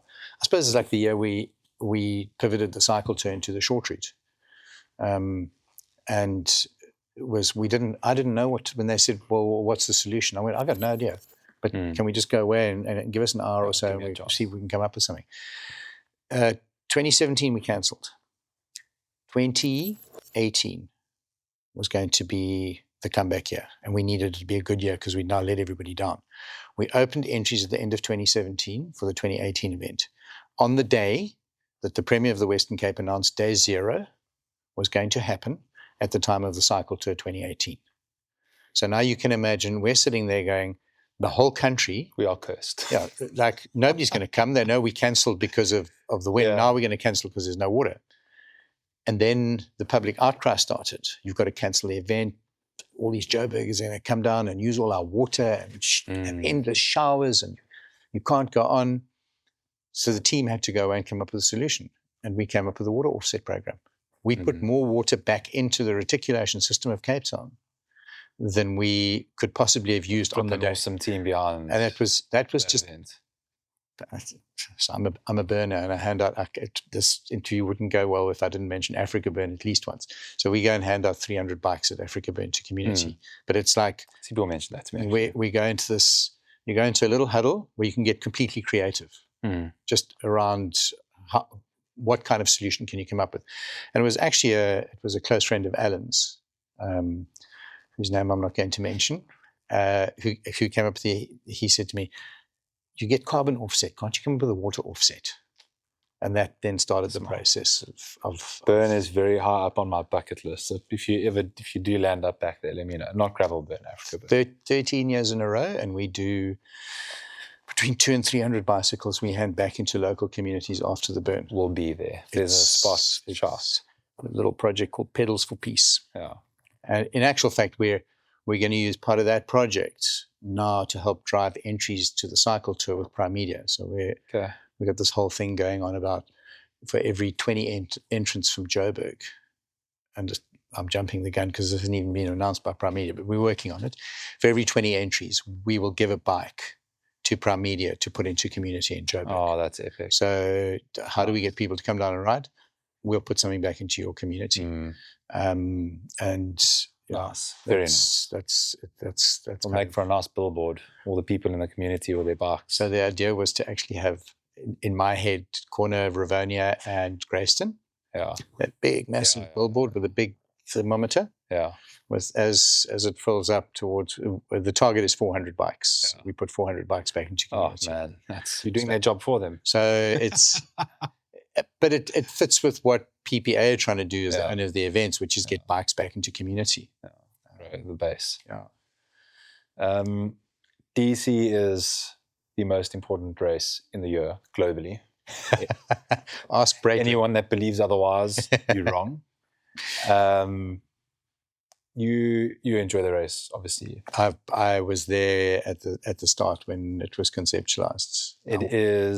It's gone through various iterations. I've only been privy to the last 3 years of it, and I've already mentioned how life-changing that race has been. There's nothing that comes even close to it. I'd say probably which is now no longer in existence until someone takes it over, the Twitter Cape of the world. Before that, that's the only thing that came close where you kind of got to feel not just an A-batch racer that's completely irrelevant. Yeah. It's the only place you can punch above your weight. You get a well-oiled machine together, you can... And isn't it nice to be seen by the teams who actually idolize you?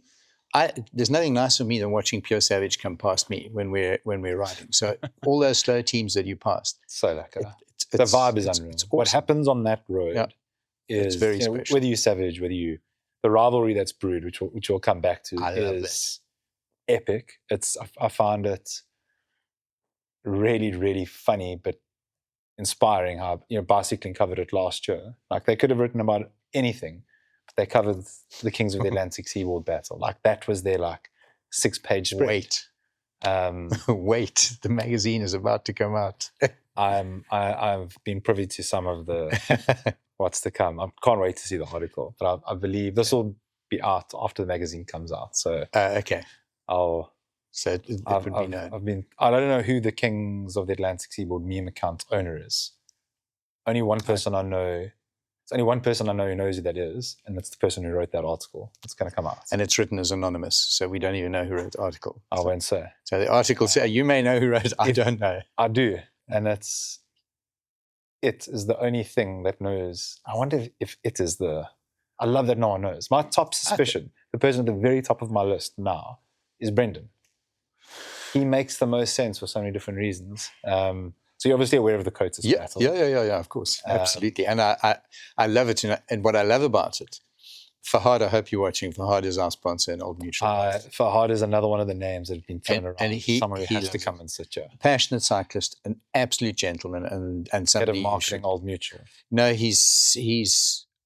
We call him CEO of Old Mutual Wealth. No, he's not marketing. He's the head of Old Mutual Wealth. Really? And Old Mutual Wealth is the sponsor of DC. But he's a passionate cyclist. He loves the rivalry. He loves the fact that there's this. Even he knows about this. Oh, absolutely. 100%. How do you guys follow? How does it reach back to you guys? Because we think we live in this little bubble and no one really gives it. No, because I follow a lot of those accounts, so I see what's happening. I obviously I stay quiet. I love it. I love the fact that they can have Digsy. I love the fact that they're leaking each other's programs and strategies, and I just. You saw the red team empties the tank, the Savage. Yep. You know that was a legitimate document that we actually used. Matt Beckett, the guy who got me into the Savage team, he came up with it. We were literally grouped into color-coded teams. White, I'm colorblind, so I was completely useless at this whole thing. Red, blue, white, and green. 3 of which those colors I can't see. So who leaked the document? We still don't know. Brendan. We still don't know. Like no one knows, and it was only on that WhatsApp group. So there's suspicions as to who it might be. It wasn't intentionally leaked. Yeah, it was shared with someone's coach, as if that's how serious it was. Like, coach, I'm team white in this thing. It literally prescribed what's per kg you have to ride it. That's how like detailed it was. I love it. Coach, I need to be able to do this. Like, just check this document quickly. And obviously, said coach was like, "This is hilarious," and I believe that's one of the assumptions of how it got out. Who had a helicopter this year? So Waldo and them were in. So that as long as the Coates battle rages on, the accusation of drafting will too. Yep. So the winner is determined by who starts last, my opinion, unless there's extreme talent. LPC, I don't know if you've seen what they're bringing to the table this year. So ECC's video went out today. Yeah. Interviewed them, went and did a ride with them on a Tuesday. DC, LPC went to the ride with them. Who's got podcast? LPC. Didn't help last year. I did. So having ridden with LPC now this Saturday, so the banter is that LPC will never win. Not because of their age and that they're bullies and don't know how to use Instagram.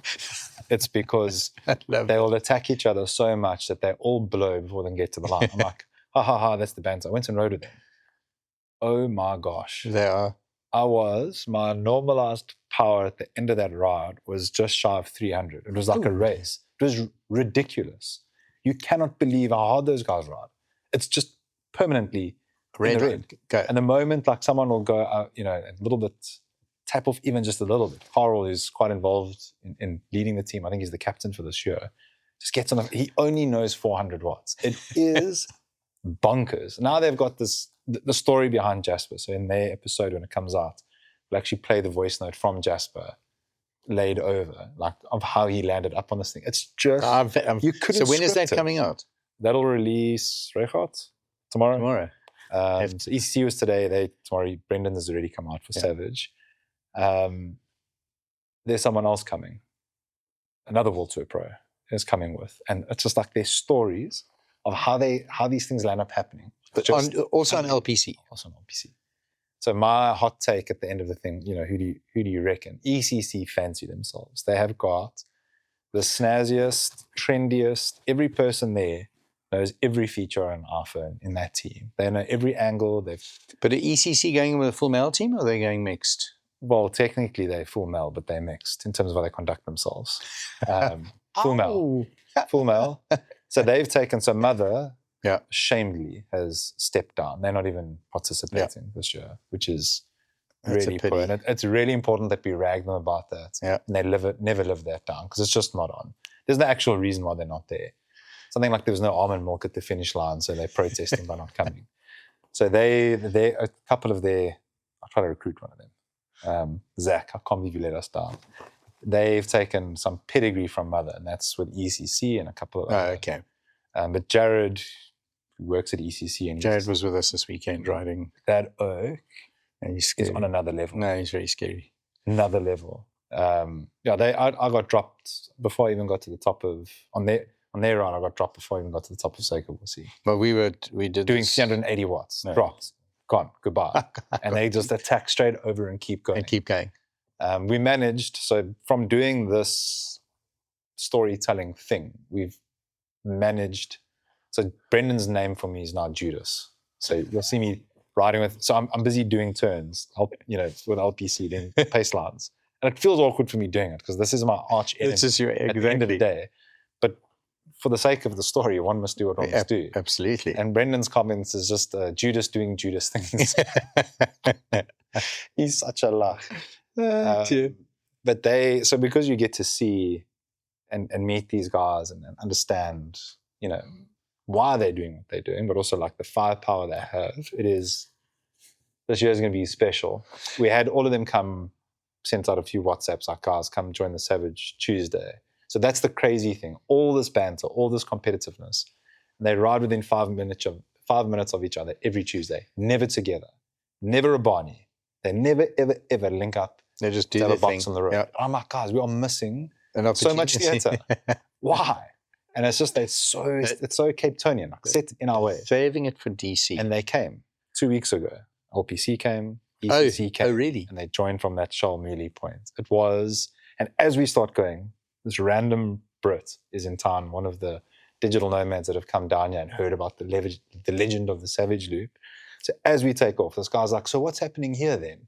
In these thick British accents. And I'm like, are you being for real? Like, I don't know if you're being serious or not. You're asking me. It's clearly not a local. I froth for this thing more than anything in the world. It's like, I can't describe this to you in the space of, just get on the back, hang on, and you'll see what's happening. And imagine your first ride in Cape Town is the one time on a Tuesday, all three clubs meet. And that group must have been 100 deep. And it raced to the top of the... I love that. Epic. I absolutely love that. I love the banter. We follow it vicariously from the edge and obviously don't get involved. What I also love is the feedback we get from the teams. So, and that's where Brendan has been phenomenal. There's always open, honest feedback. Such a good feedback. ambassador. And it's stuff you can use, which is great. I've been in love with the DC from the day we started it. It's kind of, it's the only event that I'm involved in that I can actually get out and ride, and I do. And it's a big social draw. Yeah, Alan said you guys are first off the line and last over the line. So we genuinely give Old Mutual Wealth, get the first team, and then we're 2, 3, and 4. And then we'll squeak in before cutoff. I've got to get back for prize giving. Of course. So that's the only thing. Has the COTUS podium request been put before you yet? The what? So the COTUS is the Kings name no. There's a request for the cheapest, nastiest podium imaginable, but for it to be formally announced. Something like really dingy and really cock. That's actually a really cool idea. Yeah. So we came up with it sitting right here. Who came up with it? I did. Now? 2 weeks ago. 2 weeks ago. So leave that with me. I need to, so the guy that's going to have to answer that question is going to be Sparky. Okay. Because Clarky's got to be confident. He's already greenlit that he can give us but he's going to give us the results. And he's the first one to bitch and moan about, no, it's too soon and there's going to be too many queries. No result we've ever had, as it was over the line, has changed. He's got it right every time. And I think, last year started to get quite salty at the end. Yes, Guys it did. were Yes, it bleak. did. I mean, I was livid. But so that was your original question. Who had the helicopter? So Waldo, who used to ride for us, Paga Eurosteel, Chiavita Paga Eurosteel, they put a team together, they rode. And so Waldo is an extremely principled person. Like, I don't think he could lie. If you put a gun to his head and said, I'm going to kill you unless you tell a lie, he'd be dead. He couldn't lie. And just an incredible guy. Beast as well. He's ridden with us that first glory year that I did with him. And he had some youth in the team, and he's very principled in the sense, like, I need these kids to understand rules and values. And so anyway, along the way, the rumor goes that Mother were on their wheel for 160 kilometers, basically caught them, stayed there, and Waldo it multiple times, said, like, get off, this isn't sporting. Long story short, writes a formal complaint at the end of the race. You can deny or validate that did in fact happen, because it's the right thing to do to show these kids this is how you race. 100%, he's not wrong in anything that he did there. It's the right thing to do. And then there's this like never-ending round table, like, we didn't actually, it's over-dramatized. But them being them, one of them mates had this is like Cape Town, right? Happened to have a helicopter was following them through the, I think it was like, there were lots of jacarandas. Yeah, so it's down the Robertson, it was after oh, there you go. There's a whole bunch of these purple little suits riding behind the peloton. Now, I didn't need to see the helicopter or any of that footage to know, because I dropped and I was sitting on the wheel of the Mother guys, begging and pleading for this thing to go slower. So I rode in with them for however many Ks. I could see for myself. So that was heading in towards Bonnievale, ultimately. Correct. So, I mean, for me, and at the end of the day, it didn't matter. Yeah, I know. And I got quite emotional in the end. They do. And again, it's a bit like the Malcolm Langer thing. I love the fact that there's banter. Yeah. And they've got to accept that there's a limit to how much effort and energy we can put into policing a competition between 3 or 4 teams when we're trying to police the overall winner. And at the same time, ultimately, and I say this with respect to the elites, it is about what I call the fish and chips riders, because I can have 30 bang hot teams come back next year. But if I have 260 teams boycott it because they had a really shit experience, then I've got an event for 30 teams. 100%. So how do I make sure that I'm giving the best bang for buck to everybody there without over-investing in extra marshals and motorbikes and red lollipops to red card? The marshal that sits with that group should actually be a cameraman. It should be Max Sullivan. It shouldn't even be a marshal. It should say marshal, and he should just tease the hell out of that group. He should actually like go and help the team in front and drag them along and just stir the pot. No. Don't put ideas out there. You can send them back to pull us along. No, I love the banter, and it gets fairly heated when we're sitting.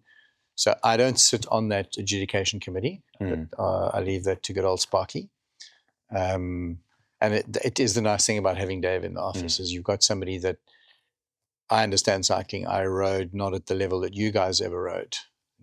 400 and something was my best position at Cycle Tour, but I can ride. I used to be able to ride in a fast group. I understand the dynamics. I understand what it's like to be on the road. And having David there as well, who is an accomplished cyclist. Legend. It just means that you've got somebody that when they're looking at something, they can call bullshit if they need to, because they know. He had some valid points on the seeding, and it's like, oh, what if you did this? What if you did that? And it's he's such a great guy to sit and chat to. So you know how he got into the committee. Yeah. So he told them to fix the very thing that was complaining about. Yeah, he used to bitch and moan. So we went and it was a pub in Weinberg. I'll never forget it. We went and had a beer at the pub. And we ended up nattering for quite a while. And I said, right, I'm going to nominate you for the committee. Yeah. Don't sit on the outside. Come fix it from the inside. Yeah. The rest is history. He took over the timing business at one point. Now he's an absolute legend. He really is, and he's the systems he's put in place have allowed us to get to where. So many. I know he's got a very serious job there. We maybe over-index on how entertaining this little COTUS battle is, but there's such great opportunities media-wise, banter-wise, to involve them protesting and a podium. So I do want to take. So I do want to take that away. I actually do want to take that away, and I want to talk to the team about how we can do something with it. And I'll probably, Fahad, I'm going to be knocking on your door. I want to have a little chat with you. But I wouldn't do it. I would actually do it with everybody else. I'd make it cool. Make it. So you'd want it. I mean, who knows what? We'll get a crown of thorns or something. I don't know. It could be the start of. To me, it felt like it would be in the spirit of the race and the vibe. Because the standout thing for me about DC, one is it gives. If you are, I mean, I train for DC. I do take it serious. It's the only event I train for in the year, as do many others. And it's the only time that you can punch above your weight and be in a race where you actually have a chance. I mean, we had in our team last year, Gustav, who races abroad, Mark Pritson, Carl Mitchell, like exceptional. Felix, fifth at World Gravel Champs now in our team, and we still couldn't beat the guys ahead of us. Yeah. Like that just tells you, like individually, any one of those people would ride every other one of us. But isn't that the beauty of the event? Is that you've got the stories at the front, like you. For me, DC is a little bit like comrades. You can't wing a DC. You can't wake up on a Sunday morning and go, I'm going to ride the DC. No, that's not going to happen. So even if you're riding in my team at the back, you've had to put some miles into it. It's a long day. Work. Yeah, it's a hell of a long day. I've got Hannah Stein-Kortzo on the team this year, so she's going to be helping us get around. But it's for you guys, it's a journey of on the rivets, 6 hours, 5.5. I don't know what time you guys are riding.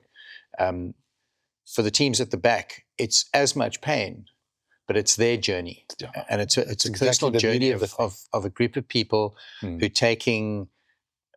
So we try and get everybody to line together, and it's hard. You know, people are going to go into a dark place. You absolutely know they're going to go there. Certainties. So how do you get them through? How do you keep them going? So what I was first is it gives you the opportunity to do that. The other thing that to me in road that is actually across the discipline, it's the only time I sit and I see everyone under the same beer tent. Yes, bantering. Yeah, I get goosies when I say it. Every year when I sit there, it's the only time everyone's together. Everybody, irrespective it epitomizes everything I love about cycling. It smashes the community box. It brings. There's the element. There's the racing. There's the 8 hour, the 10 hour, the 4 hour, whatever the time is. It's everyone's own battle, and all those things. It's the only race where pretty much all of it comes together at the end. At the end, that to me, no one else can compete with. Not even cycle tour. Cycle tour at the end of the day, people disperse and go away. DC. Pretty much everyone is under that tent, and I'll sit there and I'll just watch the laughing, the oh God, so that moment is everything. It's fantastic. It drives me mad because we will have a prize giving on the stage, and of course the first 3 or 4 rows of people are interested in the prize giving, but for the rest, everybody's. So that's where the idea was born out of. In their zone. We've never watched the prize giving, so we're moving the prize giving this year physically. The prize giving will be outside. You know the big photographic stage that everybody walks up? The prize giving is going to be on that stage. I love that stage. So, and the tent will be open, but people can talk and drink and go mad. For the prize winners, it's the media moment. It's the photograph. It's the thing that they can keep. And we'll do the prize giving up there, and I don't have to try and get 2,000 people to shut up underneath underneath the tent. I just thought... how it came up, but it was like, the prize giving, it's not like it wasn't a thing. It was like, it's such a shame. It should be. And if that would be a comical way to make it more, because then it's like, well, but who's in the quotas? Who qualifies for that? Like people could go and make it a complete pain in the ass and not fun thing. So like there's that thing. I was like, it would be cool to see whether we won or lost, to see ECC go up and boo them. I do want to play with it. I really do want to play with it. No promises, but I think I certainly think I know there's something in it. So if there isn't one, it's how we frame it. Spoiler alert that there's going to then be an unofficial podium we're going to try and bring and make ourselves and have our own. So we'll call them up with like a mark and just continue having fun with it. Hopefully we can beat you to the finish line on that one, because I think there's value in it. To add to the spectacle of that magnificent event, we'll do. And I mean that when I say it. Like there's nothing we won't do. Just when will this go out? Because there's something that I'll talk about around Cycle Tour, which is actually quite exciting. I mean, within 2 weeks. So hopefully it'll be done by then. But the Cycle Tour will be the first road event on the African continent to be used as a qualifier for the World Grand Fondo champs. So but that's a big deal. It's been confirmed. You see, I've got it on the calendar for next year. So that and around the pot will be 2 World Grand Fondo, 1 gravel, 1 road. Oh, that's impressive. And the beauty for us is that if you're half decent on a bike, to qualify for Worlds, you've got to finish in the top 25% of your age group.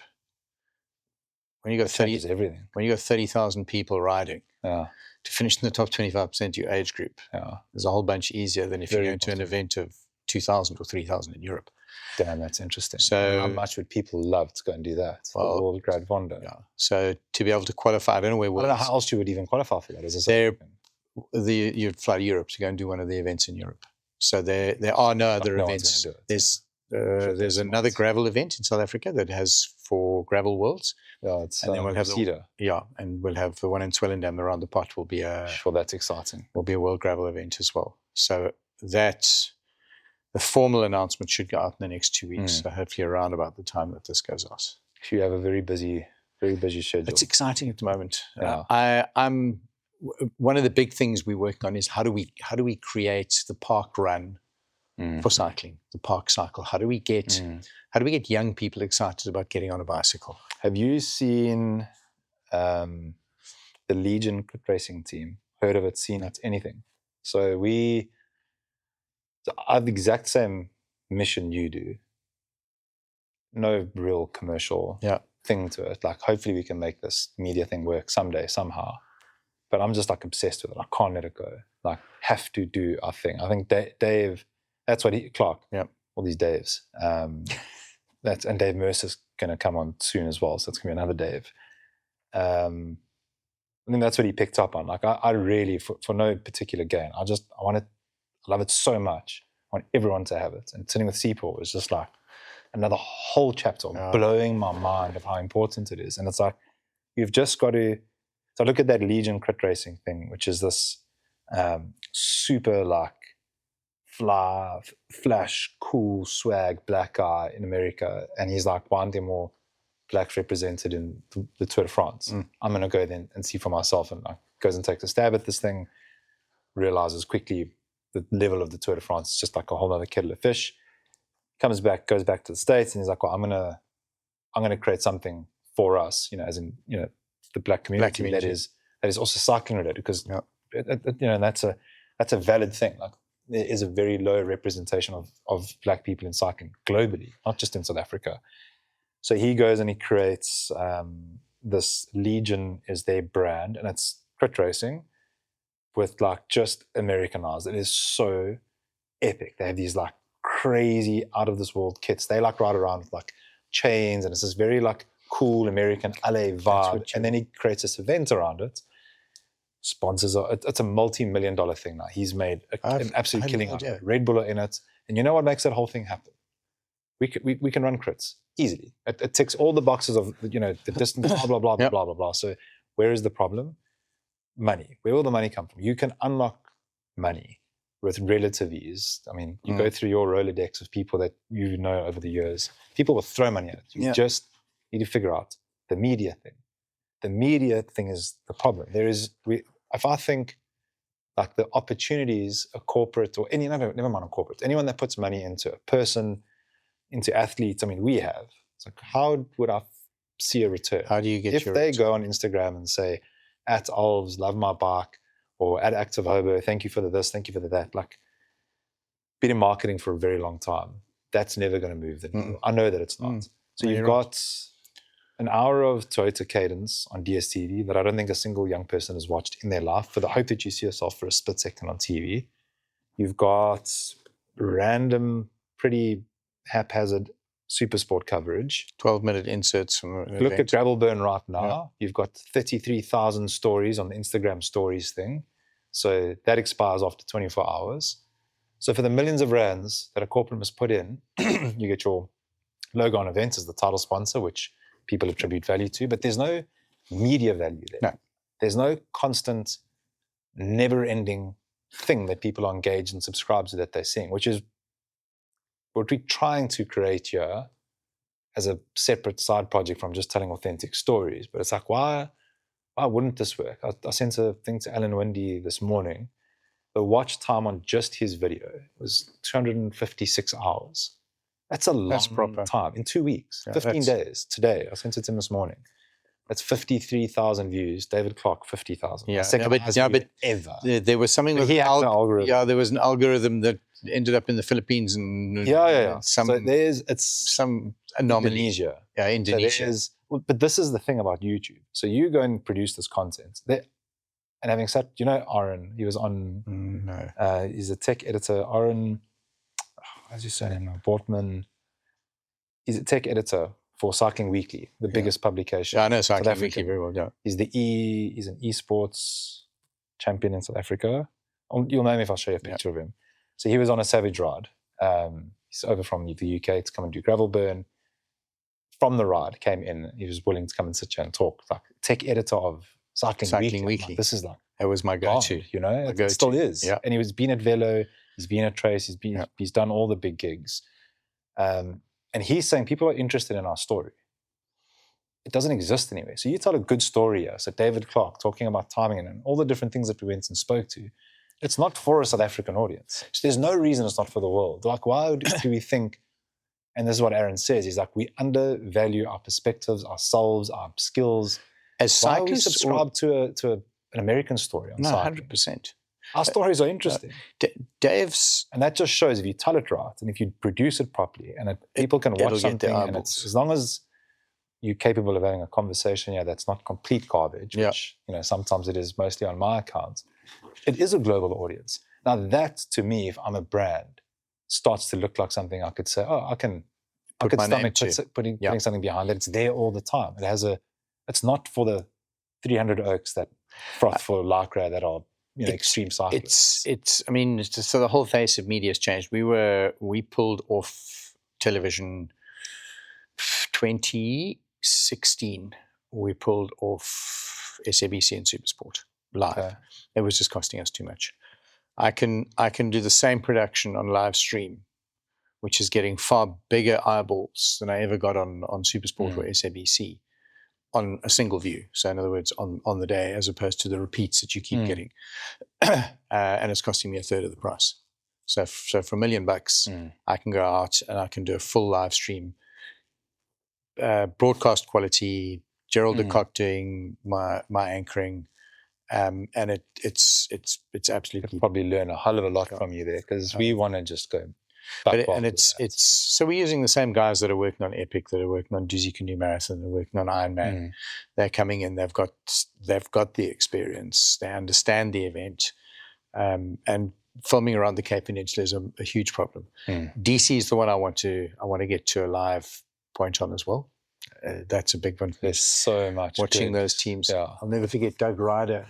I would rewatch that for hours and hours and hours. When his team was here and they were, I think, 45 seconds down at the first, and he was in Europe. The word was going, "What the fuck are you doing? Get your asses into gear." But media is a challenge. I mean, we're hoping to go into a fairly substantial collab now with Prime Media.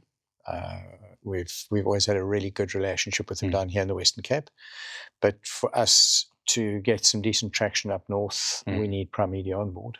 It's a great radio station. It fits the demographic of our rider. I mean, going to Ukhozi FM or to Mhlobo Wenene, we're talking to people that aren't riding bicycles, living in rural communities. It's not going to help our cause and the sponsors that we're working with. Being on a free-to-air, an SABC channel is a good thing because it's exposing us to the right market. But we're not necessarily getting the eyeballs. And there's this massive difference between running and cycling. So Comrades Marathon has moments that we don't have in cycling. We don't have a cutoff at the halfway point. We don't have people dragging themselves across the finish line and leopard crawling. In fact, but you've got lots of other stuff that's even more exciting. It's just not captured. And it's getting back to a point where we've got the money to be able to capture that stuff on the day and use it. We used to. And the whole environment's changed. I mean, in the old days, we used to worry about how we were going to fence Seikabusi to stop the crowds from interfering with the runners, with the cyclists. That's crazy. The crowds were massive on Seikabusi. It was insane. Now, there are people there, but it's, no, we don't have to worry. I mean, back then it was, okay, they had open fires and they were braaiing and they had lounge suites that they'd put up on the side of the road and on top of cars. And it was a massive vibe. Yeah. So the challenge for us is, how do we get that back again? Yeah. How do we get people out on the day supporting the event? Yeah. And this we do. We get a really good take up from the residents of the Sea of Cape Town. Which you guys did with Simon helped a lot last year. That was very valuable. We've got our social media team internally is very young, and we're focusing very much. I can tell you right now that works. Old people like me. So the nice thing about Simon is what we were doing is we were getting traction in people who weren't traditionally following us, and that's what we're trying to do. We're trying to reach into the market that isn't, because we can talk to you because you're on the database and you see our stuff. So Simon's great. Yeah, what is really good. And we're investing in young people in that digital space at the moment. I don't understand it. Don't want to understand it. Yeah. You can throw a lot of them our way because we can help with a lot of the media stuff. Like those, and I'm mindful of time. Our like end goal aspiration. Imagine this sat in a pod in a rural town, Kenya, somewhere Rwanda, all around the show, and you're capturing, like, I'm hyper passionate about stories.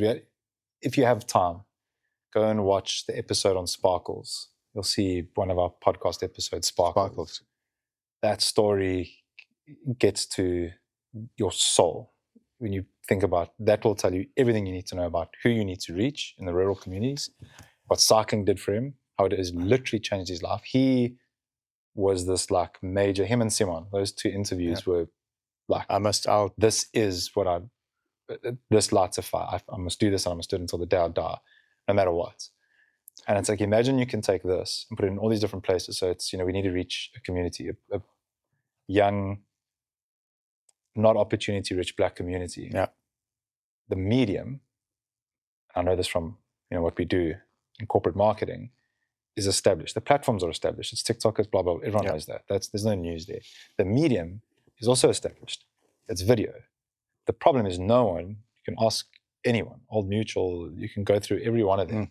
No one has an enterprise-scaled soul for how to produce the amount of content you need. That's required. Don't ask them what it costs. You'll know what it costs to produce a video. Yeah. A 3-minute video from a videographer that looks the part, because people want videos that look the part. Yeah. I was like, you can use your iPhone today. Oh, you can, but it's like shit. No, it's not. There's no cinema. It's not. People want to see proper content. Yeah. And that's where we reckon we could make a difference. We will fund the fucking admin and whatever drama is involved in going there to tell those stories. Because you take that over and above the radio, and maybe Prime Media has this in droves, and it's completely irrelevant. But you take what they're doing, and you go in there and you film, never ending. You just tell stories. And there isn't this 6-figure cost. So they've got the reach that we need. The new platform, the Prime Media Plus platform, they've got a whole strategy around sport at the moment. They bought Toby in from Nedbank, Toby Wadnost. So I think there's some exciting stuff happening from there. But it's those stories that actually, I mean, I mentioned Africa Burn lightheartedly earlier. It's those stories when I take a bike into a rural community and I give it to somebody for whom it's a life-changing moment. Yeah. That floats. That's the story you got to tell. That floats. In that moment, and then I get goosies again. And that kid, that woman, it could be a mom, it could be a father, it could be a child. Farm labourer, whoever. Yeah. A month later, tell that story. You know what this bike meant to me, blah, blah, blah. And that's why I mentioned Sparkles. That a bicycle changed his life. Entire life, his perspective, his outlook, the whole thing. I say, and I don't say it lightly, like cycle tour in DC, those things changed my life.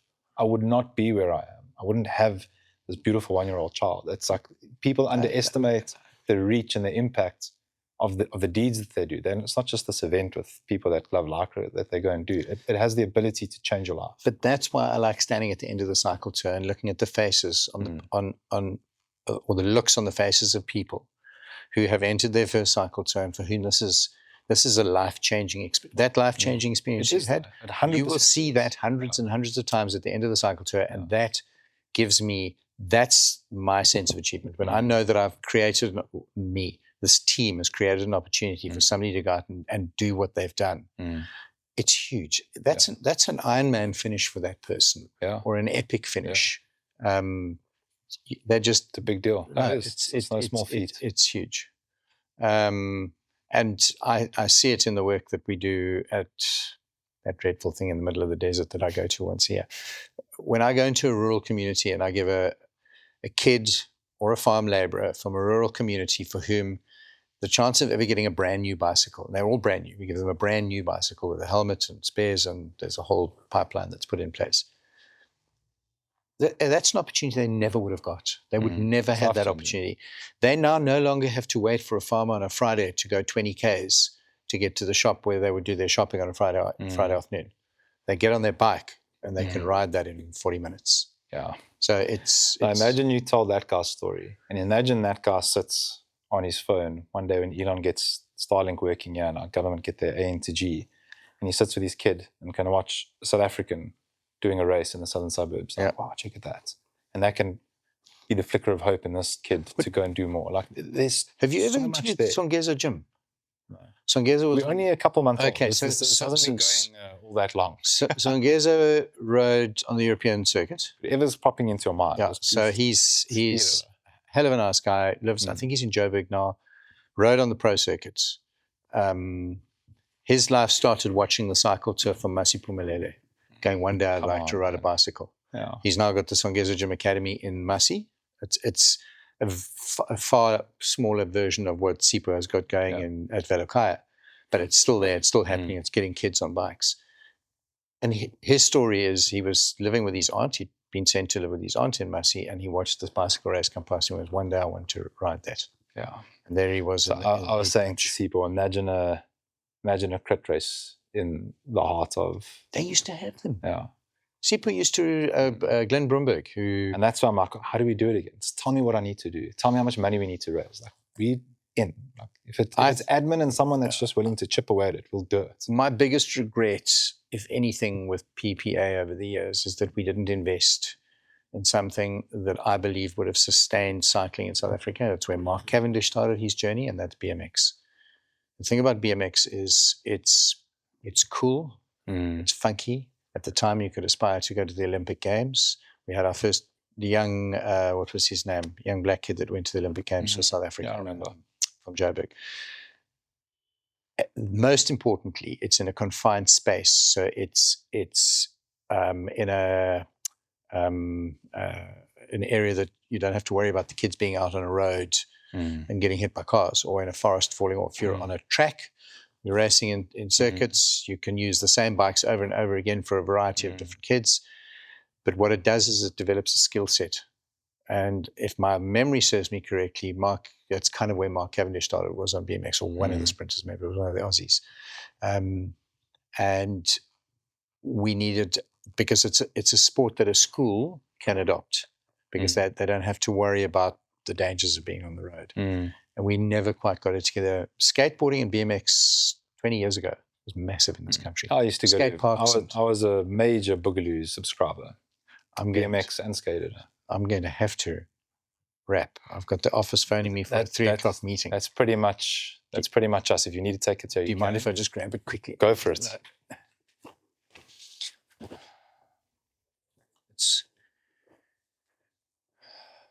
I've got a meeting with, Mike Finch. Not personally, but yeah, the name.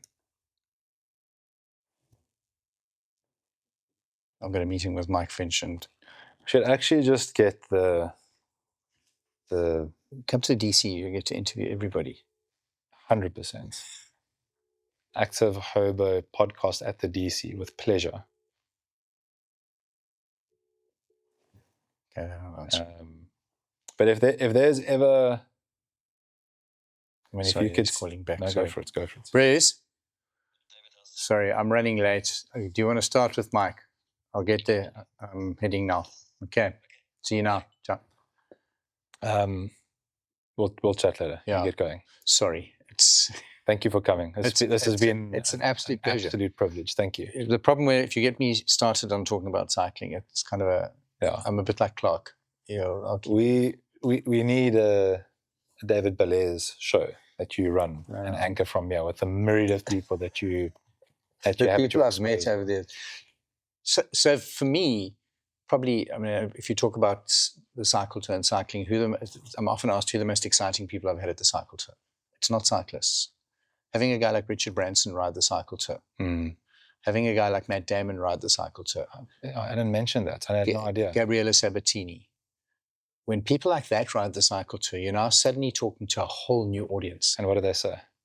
Well, they absolutely loved it. Richard hated it because he hadn't done enough training. But when they tweet out riding the Cape Town cycle tour, you're now reaching the people all over the world going, what's this Cape Town cycle tour? So those are hugely valuable moments for me. Having Lance here or Eddie Merckx or Miguel Indurain or Laurent Fignon. Teddy would bring a few people. No, he would. Lots of people that don't cycle love Teddy. Is that even remotely possible? And I'll let you go. How do you do it? How would you do it? Anything's possible. Like hypothetically, how do you reach Teddy Pogacar to ask him to come?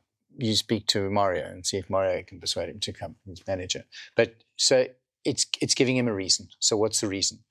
Cotus, I mean, so there's that as well. He can come around for one of the teams. But look at Shame. I've never seen anybody looking so miserable in my entire life as Tom Pidcock at Gravelburn. It's weird, eh? I mean, he's come to sunny South Africa, and the first day it's pouring with rain, and he's sitting there, and the look on his face was, "I have to be here. I don't really want to be here." Yeah, I felt for him. How do you get guys here? Why did Matt Damon ride? It was about a cause. He was in the country. Francois said, "Ride for my MAD Foundation. I'll put you on a tandem." And again, that's another funny story. So he's at Jonathan Ackerman's house having dinner with Francois Pinard. Francois says, "Ride this event." He goes, "No, I don't ride a bike. My brother does." And then he says, "Let me just phone my brother." He phones Carl in America, his boss, and says, "Listen, they've asked me to ride this event in South Africa. Don't you want to come over?" So Carl says, "Just give me a sec. I want to make a phone call." Carl phones a friend of his, an ex-Zim guy who used to ride our Giro del Capo, and is coaching Carl, Matt's brother. Matt's brother's a triathlete. And he says to this guy who lives in the States, "Listen, you told me about an event in South Africa once, and my brother's just phoned me to go and ride it. Is this it?" And he said, "Yes, that's it. You've got to go." Phones Matt back, says, "I'm on a plane. I'll see you there. We're riding." You joking. Flew to South Africa. It was 2010 or 2011, really windy year. Yeah. And they got on a tandem, finished. Yeah. Last funny story where I get a phone call. Tandem's broken down, top of Hospital Bend. What am I going to do? So I get in my car from the start, drive to top of Hospital Bend. Tandem's broken. So I said, "Look, let's put it in the car. At Newlands Forest, there's a station, and we get a mechanic to fix it." Matt goes, "No. Because if we go in the car from here to there, then I haven't ridden the whole thing. And I've committed to riding the whole thing. Can you get the mechanic back here?" Good man. And, you try and get a mechanic back against the contraflow. So anyway, we get the mechanic back. But while we're standing there, Kirsten, if you're watching, it was you. Kirsten, who was working for Bicycling at the time, pulls up next to me and goes, "David, please tell me where Matt started." Because we didn't tell any which group he'd started in, so it was a secret. And I really want to get a Voxy with him and just do a little interview. So I go, "No, I can't tell you that." He's standing next to me, okay? Does she not recognize him because he's in cycling? He's got a helmet and glasses on. No! So then she looks at me and goes, "Who are you looking for?" And then she realizes the accent. And suddenly realized that the guy's standing there right there. So did she get her Vox? Got her Voxy, and he was super cool. He was lovely. Did he come back? I doubt it. No, it's a one-off. A lot of them on. Eddie Merckx came back a couple of times. Laurent Fignon came once. Greg LeMond's been twice. Who else did we have? I lose track. Laurent Fignon, Greg LeMond, Eddie Merckx, Miguel Indurain. Indurain was over a good number of times because his agent in Joburg used to come over with Laureus Foundation. So we get a lot of the international Laureus ambassadors come. Yeah. In my 34 years of being at the cycle tour, we've never paid for a celeb ever to ride the cycle tour. Crazy. It's The event is about raising money for charity. Yeah. If we can give And them a that cause is platform, big enough, yeah. So if we can find people that will ride for a cause, so we have 2027. Wait, something. Oh, you're gonna leave me on that. There's a if we get it right, it'll be probably my coup de grace, because then I can rest easy. Oh my heavens. Okay. Let's see. I look forward to that. Dave, thank you so much. That was wonderful. Really appreciate it. It's always good talking about cycling.